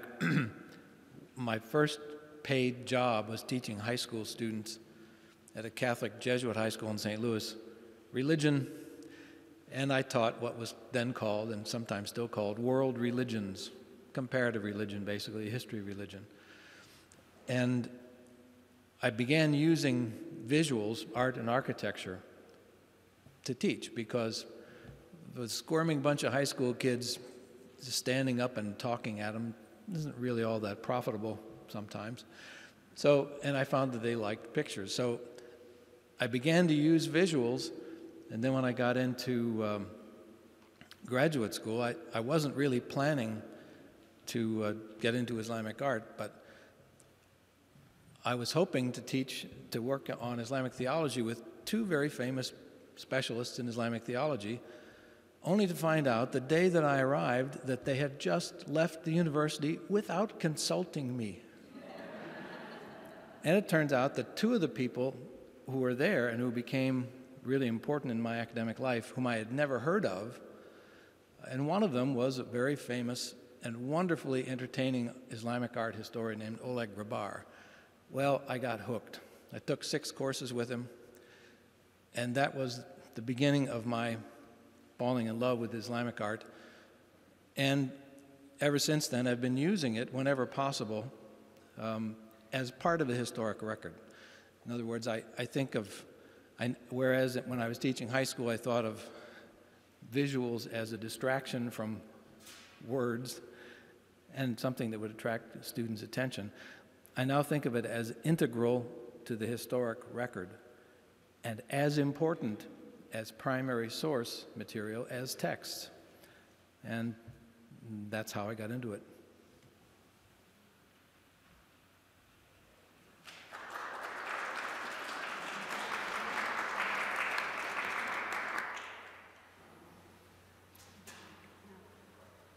Well, I think, oh, Ahmed, please.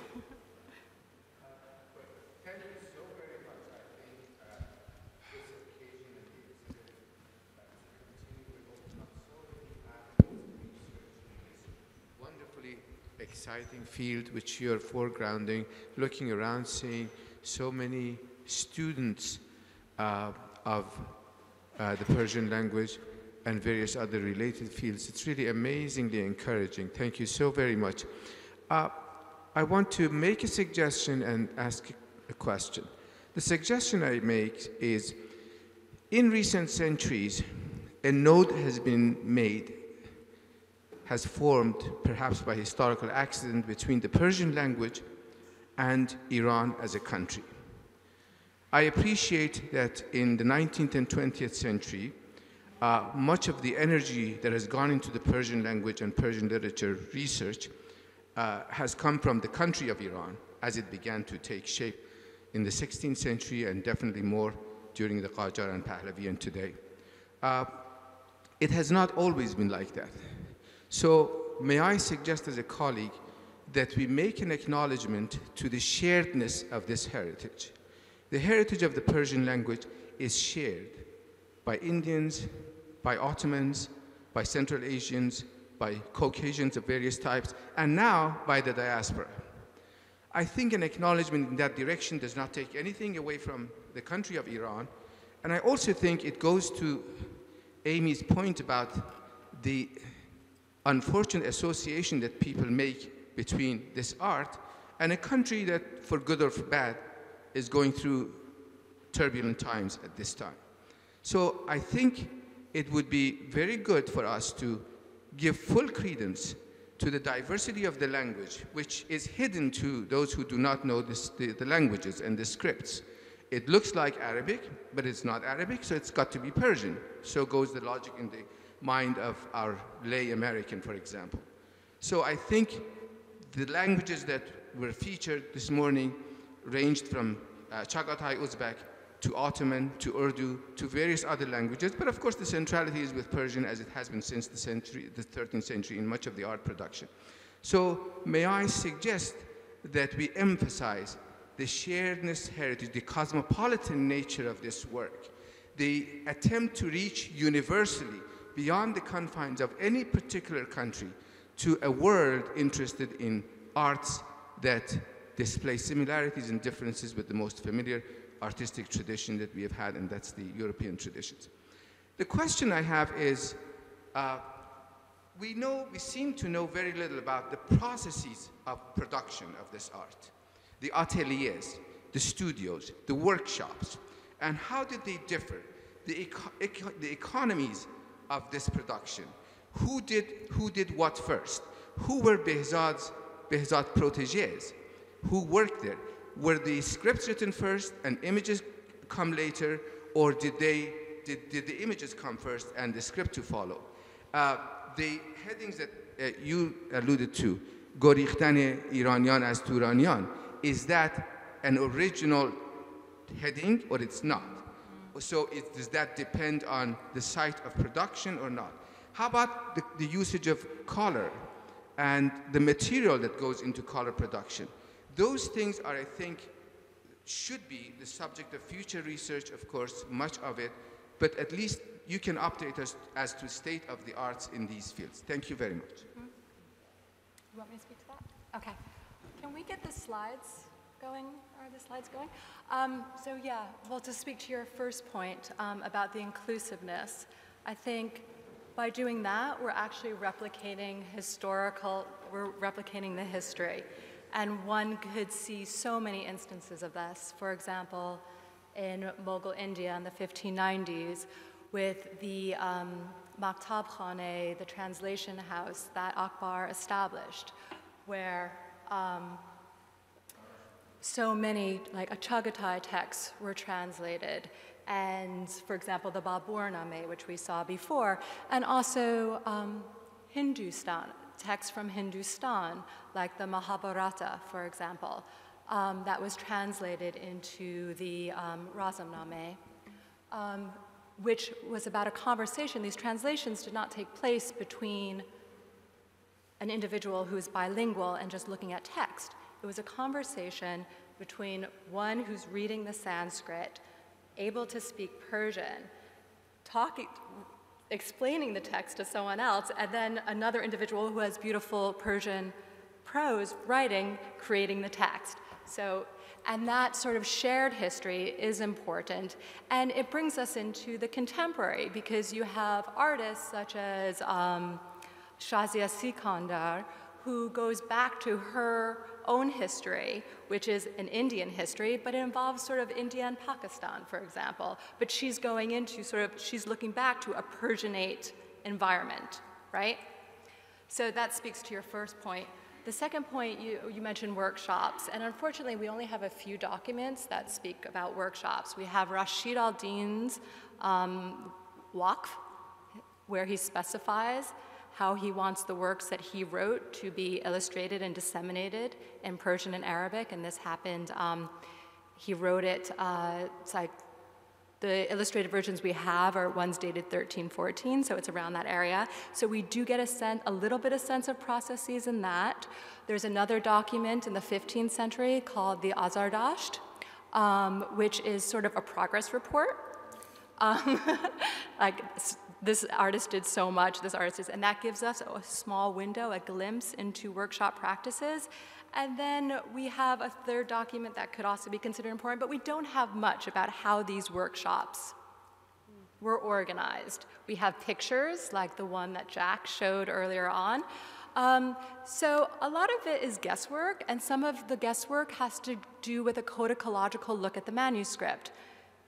Who wrote it first? And so what choir sort of was written, and then when it was illuminated and when it was illustrated. So these can be broken down, but we're on shaky ground. And then there are, of course, the dissemination of the Great Royal Workshops in the Safavid period, pretty much after, what would you say, Shah Tahmasp period, a little bit later, where it seems like you have individuals not so much attached to the court, but working in the bazaar, for example. And then I'll open it up. Yeah, in relation to the first point, I would say that this was, in fact, a point very much on our mind. I mean, this was probably one of the most major conversations between Hirad and myself and Chris and Mary Jane, and I think the nature of the exhibit shows that. The inclusion of Afghan-produced material produced by Afghans, by Tajiks, by, as far as we could get our hands on the collection. In fact, it was at the forefront of the thought about the exhibit. So, and it very much, I felt very much gratified by that approach. And I also think that Jack's presentation, in fact, was focused on that. I mean, in fact, he asked the question, what does the Persian book mean, and all the components that come to it and build it. So I don't mean to say that your warning is not needed, but I want to say that it's very much something that has been on people's minds in producing this, exactly because it adds to the richness and opens horizons for us to explore and understand the situation better. And I'm very much hoping that that's what the library and the team has been focusing to do. On the question of process of production, I think when there are workshops and major historic instances, which mass production takes place, then there are all these questions that become very relevant. How do these people go forward? But in many, many instances, there are individualistic and smaller group, micro kind of production. I think the manuscripts themselves could help us in some way. For example, the papers don't have watermark. And I don't buy it for one instant that because the paper,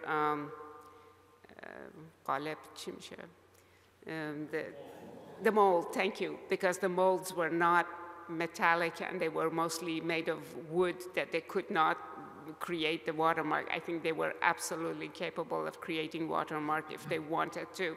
It was just that paper making was not prestigious enough, was not at the level of being signed until later on the European paper made that of interest to people.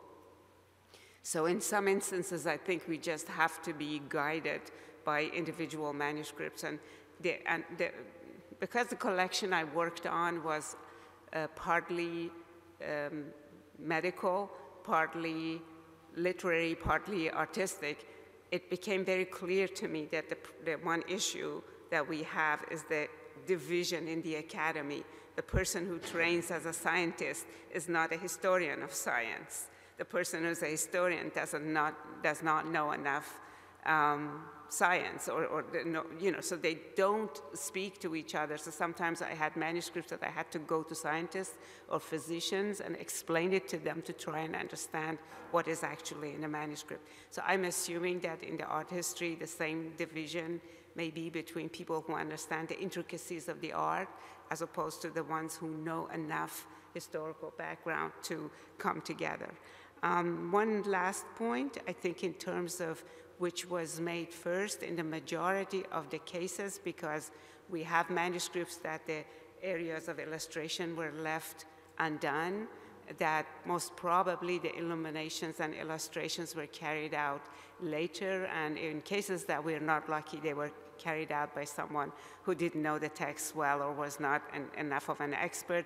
But in a lot of cases, when the book was given to a collection of an important person, the illustrator would be of the same caliber.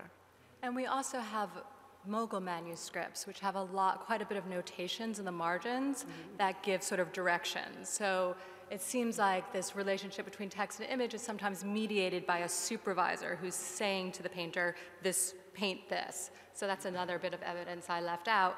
And also, later on, when you have, let's say, the rise of the individual artist, 15th, 16th century, and you have what we think one painter taking care of a page, which I'll show you, you do have more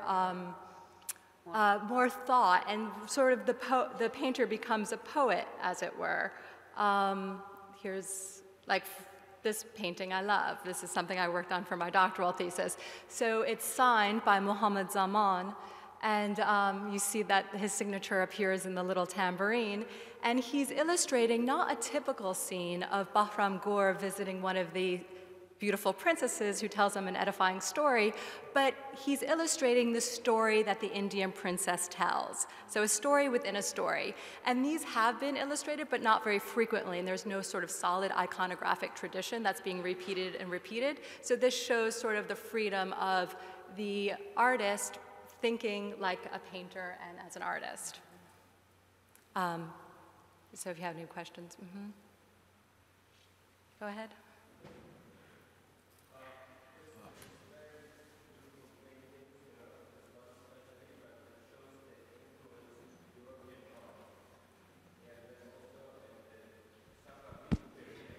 We see lots of the influences of the European art and also Christian iconography. My question is, when it started, during the time of Shah Tahmasib, or later, or during the time of Ismail Safavid? Because I know that Bellini's, some of Bellini's pupils came to Persia at that time. And then there's one characteristic about the paintings of the 15th century, that so many scenes were in one scene. Because I don't know why the artists were doing, they were showing different scenes in one. This tradition started with the paintings of Musa Musawir and continued until Behzad. And then, if Mr. Haidari agrees, he is the attaché cultural of Afghanistan. In the National Archive of Afghanistan, we have a series of paintings, about maybe 35 illustrations from one mu'arrak, from one album, which shows different episodes of Yusuf Zulaikha. It's not combined in one. It's about 35 or 40 paintings, and it does not have any writing. That was very interesting for me. I think someone has to, with the permission of the Afghan embassy, should study those paintings. I because I was only for 2 weeks in Kabul, I couldn't do lots of research on that, but that was very, very different than the other illustration which was done on the tradition of Bezadian school. That's a suggestion, and first thing was a question. Thank you. Do you want me to? Okay. So about the contact, let's just say Iran here with, or that's the Maktab Khane, but we could go back to that. That's a really sweet painting. Farangi Sazi. So this relationship with Europe is a very exciting one and a very old one. I mean, we do have textual references to this notion of Farangi Saz, of Farangi Sazi, much earlier than the 17th century, and one could imagine that they understood that there was a mode of painting from Europe as early as, let's say, the 13th, 14th century, with Rashid al-Din, for example, in the 14th century, bringing in works from the Latin West.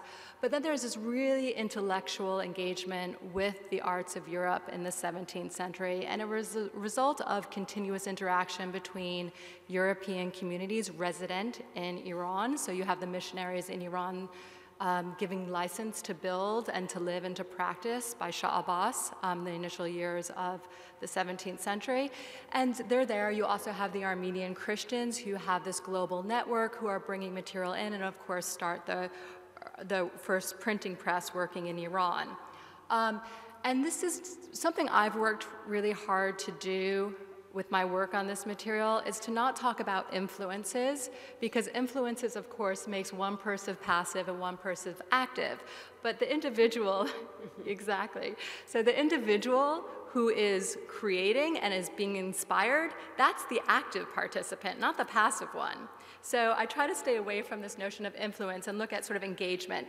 And so here you have a wonderful example of this engagement, again by Mohammed Zaman, with a rather long inscription that was done for Shah Suleiman in the late, I think, 1670s or something is the date, or 1689 or something. 1675. And here he's looking at a print that's coming out of an Antwerp workshop, and it's initially based on Rubens, yeah? And he's changing Mary, so she'll look a little bit more beautiful. Of course, he's using green for the veil of Mary. And he's not necessarily, in his translation process, what he's doing is, what I think he's doing is he's illustrating a story of the return of Maryam and Isa that is being revitalized and was always part of the textual tradition in Qisas al-Anbiya, for example, stories of the prophets, right? So that's what he's illustrating. He's not just copying, but he's thinking, you know, here's a really interesting print that, you know, you could see the full body form, the volume, and has a bit of perspective, and I'm going to make this part of my tradition. And that's what fascinates me about Persian art and Persian poetry, is that it's constantly engaging and then deciding what it wants to do with the material and putting a spin on it. So that's a real interest of mine. So thank you for your question.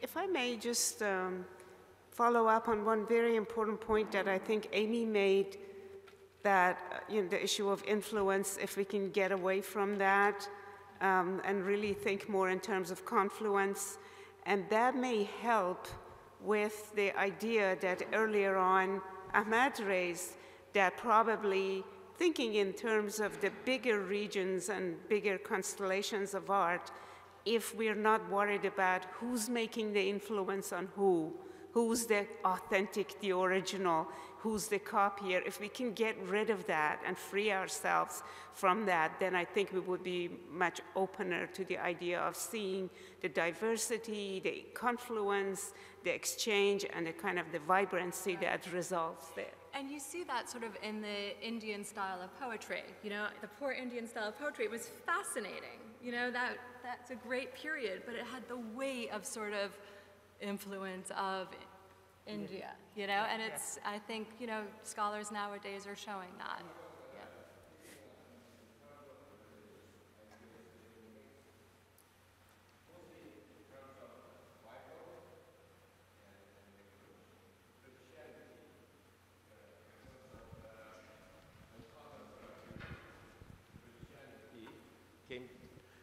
I was actually talking about the iconography of Christian religion coming to this region, you know. It happened in India also in the time of Akbar. Yeah. And it it inspired, all right, many artists of that period to do paintings of such a style, which is very interesting. I'm not criticizing it. It's a new phase of looking, because it is not flat anymore. It's not two-dimensional. It has shades, it has volumes, it has background, you know? And that is very important. In each page gets separated because it stands for itself. It's not the whole story combined in one painting. Chris? Ahmed. Yes, thank you for this conversation. I'm really enjoying it. I wanted to bring up the issue of images outside, or miniatures, or painting outside the context of the book. Obviously, this is done in honor of the exhibit on 1,000 years of the book, so I'm happy with that part of it. But what does the fact that the painting and the prestige painting is actually contained in a book, what does that tell us, as opposed to, for instance, an explosion of imagery on other media or on walls or separate paintings? And is that supposed to give us the message that the book was the prestige item? If you could just basically share your thoughts about the fact that these precious paintings are actually contained within books and surrounded by texts. That would be lovely. I think that's just another. Well, I can't give you any reasons why certain productions were put in books and others were not, but there is this interesting variation on the theme, and that's the album, which does not contain any text, which is a collection of images. So it raises, for me at least, it suggests that there were a lot of images produced freestanding and then collected, images on paper, and that were collected by wealthy people. And some of those albums, of course, were, Amy had a slide on a few minutes ago from the Golistan of Sadi, which had two pictures which were once set apart with the text and then were razored out and put together. And I guess, I don't know, I've always had the impression, at least, that books were so popular because they were handy. It was a nice portable way of looking at lots of material in one place. And so I guess it was prestigious to the extent that you had the money to pay for it. I don't know, but. And I think that my art historian colleague would be speaking more intelligently to this, but I also have this feeling that you can actually say this about a lot of the art produced in that part of the world, that it's very much a part of life. It is not something that you just set aside and enjoy visually. It becomes a part of the text. It becomes part of the carpet you walk on. It becomes part of the, the candle holder or whatever is in your life. And I think as such, these drawings also come kind of closer to you, kind of come down the wall and come to your life by being a part of the book you handle, as Jack mentioned. And I think that there was something else that I wanted to add to that, but escapes me right now. But yeah, I think the personal aspect of that is very important. Do you want to? Just really quickly, that's a wonderful question, and it's a very simple question. Often the simplest questions are the most difficult and really make you think. Well, one always says it's this emphasis on al-Kitab, sort of the book, the Quran, and this respect for writing of the Quran, but we know sort of there's so many different veins of a culture than just that. And what does it say about different communities and peoples that lived sort of in historic Iran, where the book was always emphasized and was emphasized as the medium for for artistic innovation. And the best artists were working in arts of the book. And we talk about what makes a great patron in the Persianate sphere. And that is one with a large library and a one that had different copies of the great poets.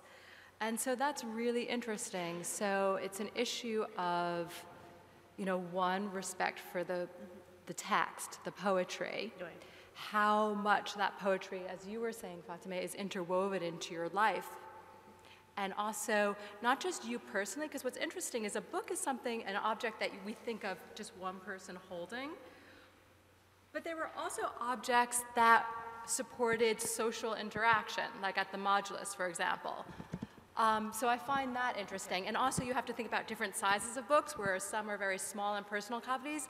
You have these huge manuscripts as well, of the Shahnameh, where you could think of a number of people sitting around, and not just reading, but also riffing off of what's being read. So it's a very interesting question. And then when it goes into albums and paintings are removed from their proper text, you're dealing with people, you're dealing with groups of people who are so well versed in poetry that they see the image and, you know this better than I do. But what I'm saying this to you in this way is that I think that's an important point to communicate to the public, because poetry has been lost very much with the American youth, and they don't have that sort of joy in education. And I think that's something that the Persian communities could bring out. Yeah. Right. So, sorry, and that's very that's long. actually making a comeback in the American society through poetry slams, which is wonderful. But I remembered my point, and I want to say, and that I is just had to go on and on. No, I mean that was wonderful, because I think it is kind of bounces off of what Jack was saying, because these images were so integral to the story.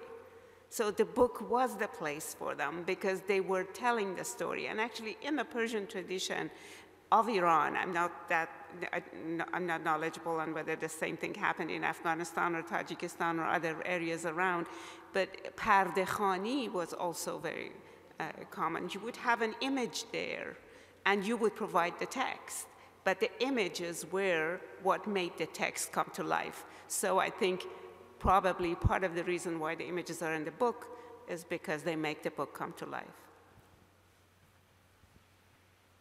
I'm glad you got to parde khani. That was the point I had written here. I wanted to talk and ask you about.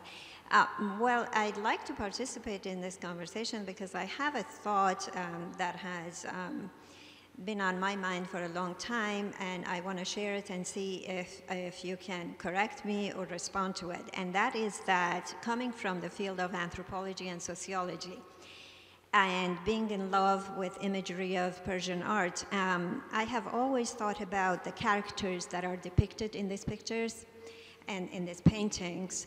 And I pay attention to specifically that idea of who is passive, who is active on the scene, stratification, who commissioned this work. Is this regal, royal, aristocratic art? Of course, when you talk about manuscripts in gold and silver-leafed margins and things like that, right over there you can lean towards thinking that these were the arts of the court. And then being a Persian, I know, like Fatima says, those are stories of Shahnameh, Parde Khani, or Bustan Sadi, or those poems and proverbs are part of Iranians' everyday life. One thing about the manuscripts that we saw today, I wanted to make this point that it seems that even in such regal paintings and valuable pieces of work that the wealthy people commissioned and the kings gave money to the best of the Safavid artists to paint or depict, you do see quite a few other characters that are not marginal. They are very active, like bricklayers and the chef who's making kebab, or the servant, or the musician, or the paper maker. There's a vast array of professions and skills and plebeians, if you will.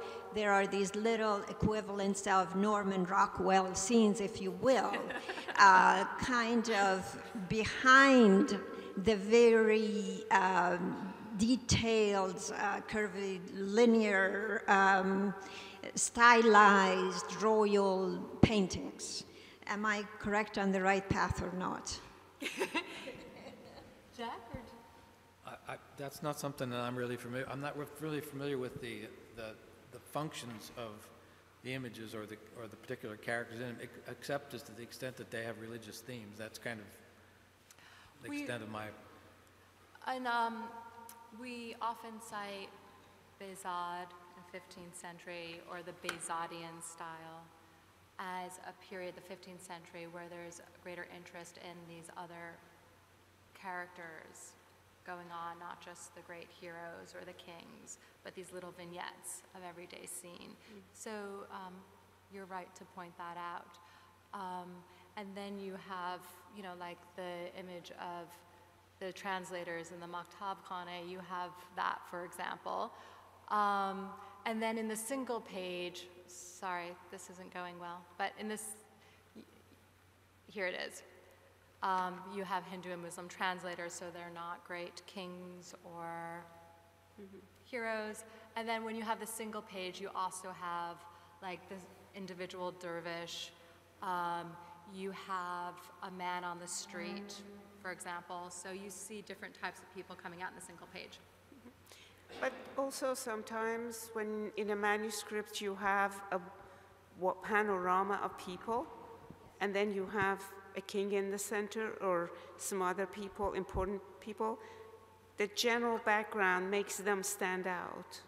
So while these people are seen and you know, they're included, but their ordinariness makes the extraordinariness of others more apparent. So I think it probably is something that will have to be studied with reference to each individual scene to make some kind of a social anthropological sense out of it. And that also goes in parallel with some scholars cite an increase in more individuals being named in Tazkire literature.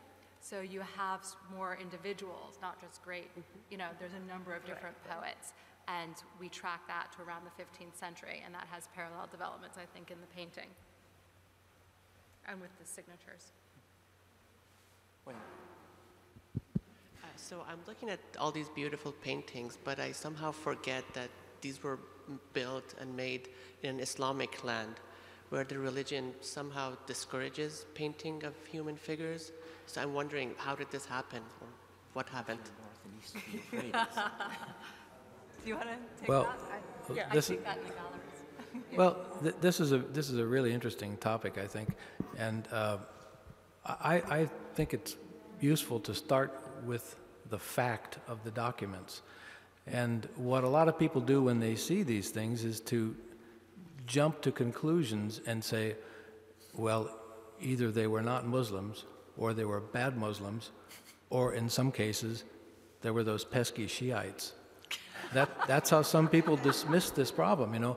But the fact of the matter is, there are thousands of these images that have been respectfully and most affectionately portrayed. And the thing to keep in mind that in different times and different places, images, which are rarely meant to be likenesses until very late, are used for educational purposes and for purposes of entertainment. And I'm reminded of the literature, the early, say the hadith literature. There are contradictory hadiths, sayings attributed to Muhammad about what one does with visual images. I mean, you can pretty much take your pick. Some of them say, make a very harsh judgment on the very existence of these things. Others say, well, it depends on what you're going to use it for. Others say, depends where it is in the house. And the story of the Prophet Muhammad going to the Kaaba in the year 630 and, as the saying goes, cleansing the Kaaba, and a member of his party found a picture of Mary and Jesus, a Madonna, and asked, should I destroy it? He said, no, take care of it. Nobody's going to misuse it. And so there's such a wide range of purposes, or pardon me, attitudes, even in the earliest sources. But the way I try to look at it is, who did this? What are they trying to do with it? And what function did it serve? And there are so very few instances that I've seen in which these images were created for simply flat-out unacceptable purposes, idolatrous purposes. I mean, there are very few of them, I think, that fit in that category. But unfortunately, I think a lot of people hear Muslims don't do images. And I say, have you ever been in the bookstore of your local mosque? And they say, well, those are pictures for kids. Yes, but they are pictures, and they're pictures of human beings. Why do you not have a problem with that? Are you suggesting that everybody who goes to that mosque is, not up to snuff as a Muslim? So it's a very complicated issue. I think it's a fascinating cultural question, but I think it's important to start with the assumption that these images, which are beautiful and obviously the product of tremendous effort and devotion, are almost never intended to be defaming in any way. Yeah, I would just add to that sometimes certain pieces of religious text or a certain quote or something is picked up and generalized, and very much for the lack of a better word, the Orientalist literature that first approaches or writes about Persia and many other places around it has that expectation. It has the expectation that a good Muslim would not be a good poet, that a good Muslim would not draw pictures, and then that is given precedence over the actual facts there. I mean, it may be hard for us to now believe, but for a very long time, Orientalists who wrote on Rumi considered him anti-poetry. They said that he wrote some poetry because he had to, he had no choice, but he hated it. And the guy, produced thousands and thousands of the most beautiful, vibrant kind of poetry you can think of. So I think the point that Jack's making, that the facts on the ground are far more important than the general perceptions that,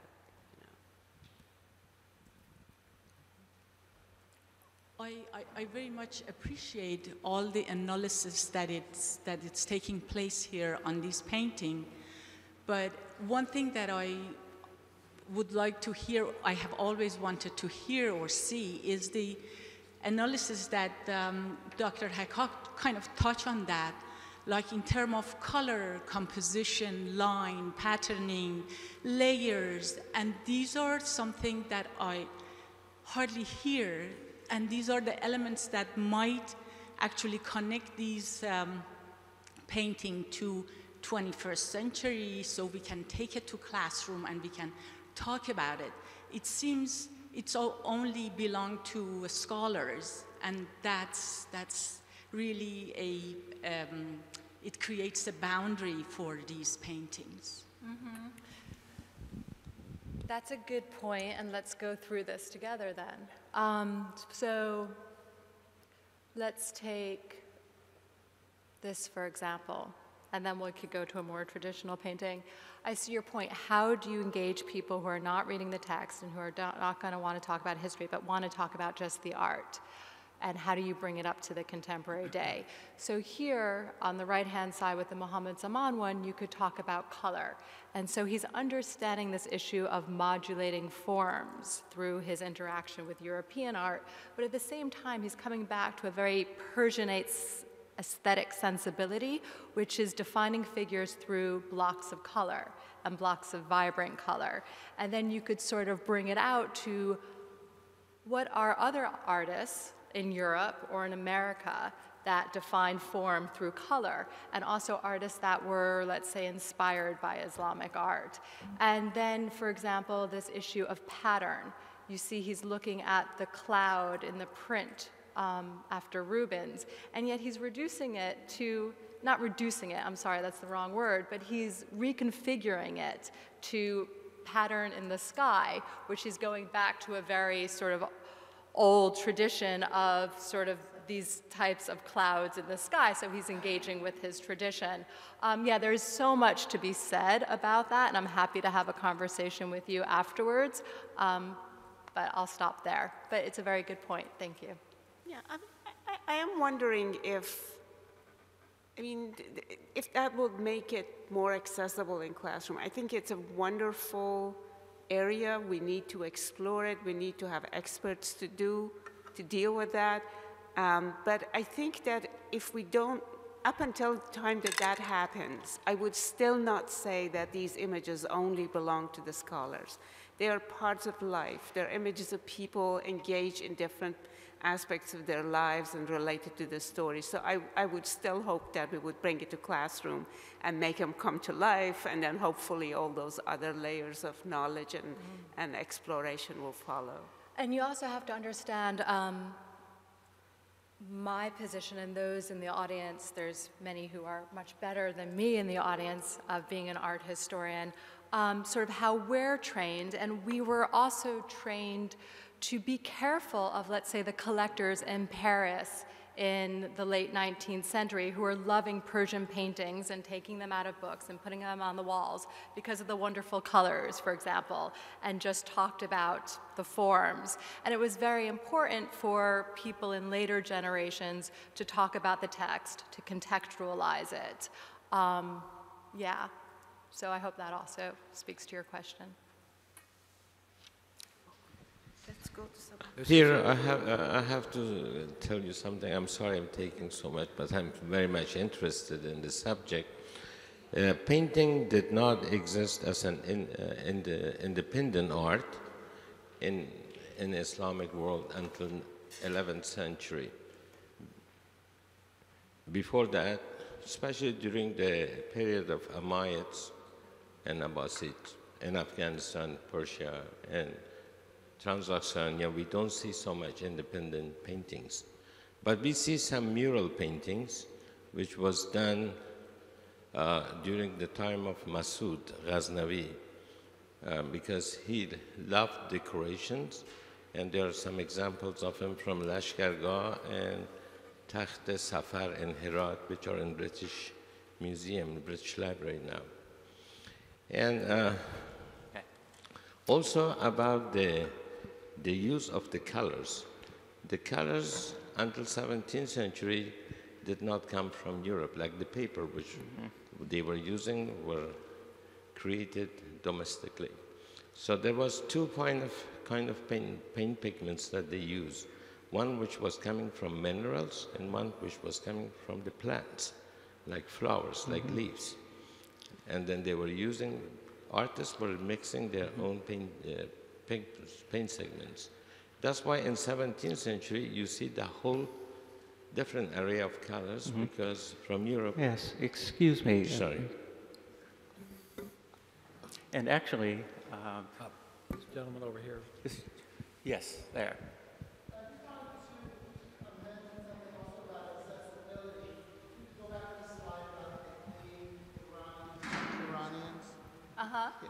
Oh, sorry. So, one of the things I wanted to ask about was kind of a missing link between the language and then the paleography.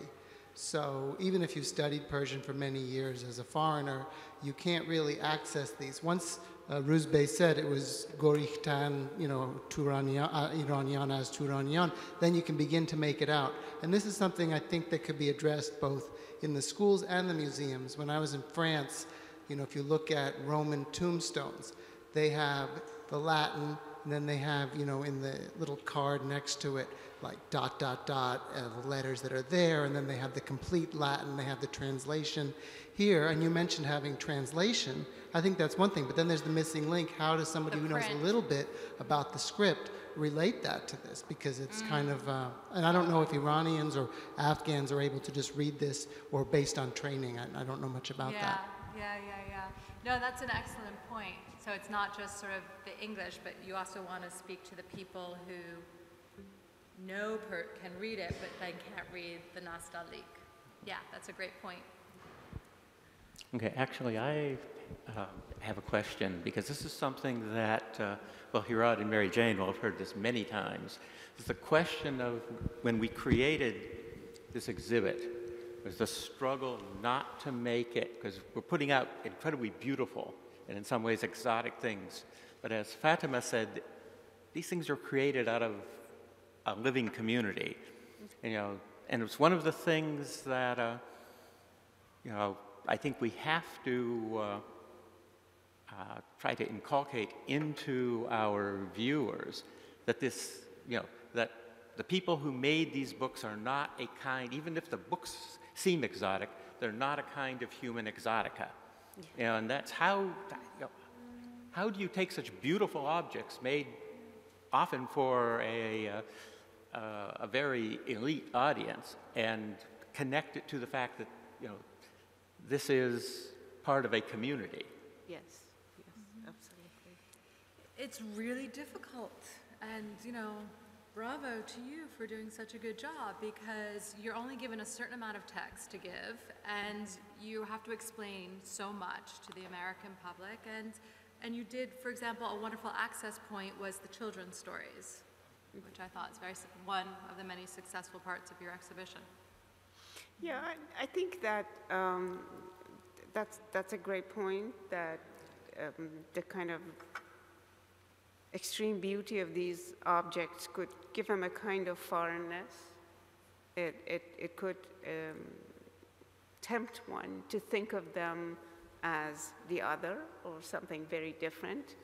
And we are living in, and very often thinking of people and cultures that are not familiar for us in those terms. But at the same time, the objects themselves provide the very practical side of things. When you actually read the text, when you connect with the history of it, how was it acquired, how was it produced, all dimensions of life come into it. And I think one way that you guys really managed to bring life into this was first keeping in mind the vastness of this area that you were dealing with, and the multiculturality of it, if you like, within that culture, and also the span of coming to the present time, so that you can see the time differences. I loved the way the idea of gender was brought out. And so I think in a very creative way, all different aspects of the reality of life was brought into the picture. I think it's helpful for me, at least, to think in terms of a broad socio-cultural spectrum of the arts. And every museum I can think of is full of elite art. There may be a little corner where there are, or a special exhibit in which the folk arts or the quilting or this sort of thing comes in, and sort of a little corner of the museum that becomes an anthropological display at some point. But I don't, it doesn't seem odd for me at all to think about these extremely expensive, extremely delicate things, whether it's calligraphy or painting, things that would take months and months per page, and in some cases 6 or 8 specialists in different aspects of the art, to think that just because it is elite, that it is somehow divorced from the life of ordinary people. Most art is elite art, and so I think that that doesn't sort of take away from its connection to ordinary folks necessarily. Yeah, and perhaps the struggle of each artist to stay connected with life while they are dealing with the elitist side of their work, where they have to do the training. You cannot easily do this. Not everyone can sit down and do the copying, do the illustration, do the writing. But that struggle of staying connected with life is part of the creativity or the creative energy that finally leads to the production of the work. And I think ultimately good art is the one that, despite being elitist, speaks to a broader group of people. And I think it's also the art of the elite that survives, too. That's part of it. Good art. Right, Jane? On that theme of popularizing or trying to popularize elite art, I know that Iran, for example, is now printing a great many of the manuscripts. And so can you address the idea of printing versus keeping these manuscripts as objet d'art, if you want, and to be exhibited, and printing them and popularizing them? Is printing going to devalue the object simply by making it more popular and available to others? Or can it be seen as an educational tool?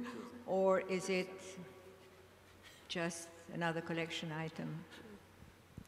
Well, I think that digitization is going to take over, and with printed material and with manuscripts and art. And it's a great blessing, because ultimately only the ones who've done enough training and have enough interest are going to go look for the material that's related to them. But the basic accessibility is there. One thing that, for example, in Iran, I am really impressed with is the amount of books you can find online. Now, you don't necessarily always find the edition exactly that you want by, your favorite editor, but one of the pastimes of the people is just to put one book online, make it available to someone. And I think that it is something that is happening, and it's a good thing to happen. Still, we will have people working in their, the definition of being an elite and an elitist will change a little bit, but I think it's a great thing. Good, thank you, because it something that we're doing. We're actually digitizing a lot of our manuscripts, and so I was Wonderful. sort of, wondering, are we on the right track? No, I think it's wonderful. Yeah. It's my opinion. Okay, we have just about 1 minute, so this will have to be the last question. Okay, I want to go back to the point I made earlier about the anthropologist here, and I want to say that part of art is also the viewer. Each viewer sees a different thing in the same piece of art. And some of those very elitist images and artwork, they cannot help but reveal some arts of the very lower class plebeian people. For instance, if you go around, I'll give you 2 examples and I'll be done. We are in Washington, D.C. If you go to the Capitol building and you see that huge mural, beautiful painting of Declaration of Independence, when I look at it, what I look at is, besides its historical context, I notice that there is a vivid Persian hand-knotted, either made in Turkey or Heriz or in some village in Iran, underneath of all these guys who are signing the Declaration of Independence. If you go to Blair House, the protocol house of the White House, in one of the rooms where hundreds of ambassadors and kings of various countries have come to visit, on the floor is a Bakhtiari 9x13. So those guys do not escape my view, even though they are not elitist. They send me right to the Bakhtiari tents around Shiraz and Kuhrang. Thank you very much. Okay, it is now 3 o'clock, which I believe is when we wrap this up. I would like to thank our 3 panelists who have given us a very enlightening discussion. And I'd like to thank all of you who contributed to it as the audience. With that. Thank you. Thank you. This has been a presentation of the Library of Congress. Visit us at loc.gov.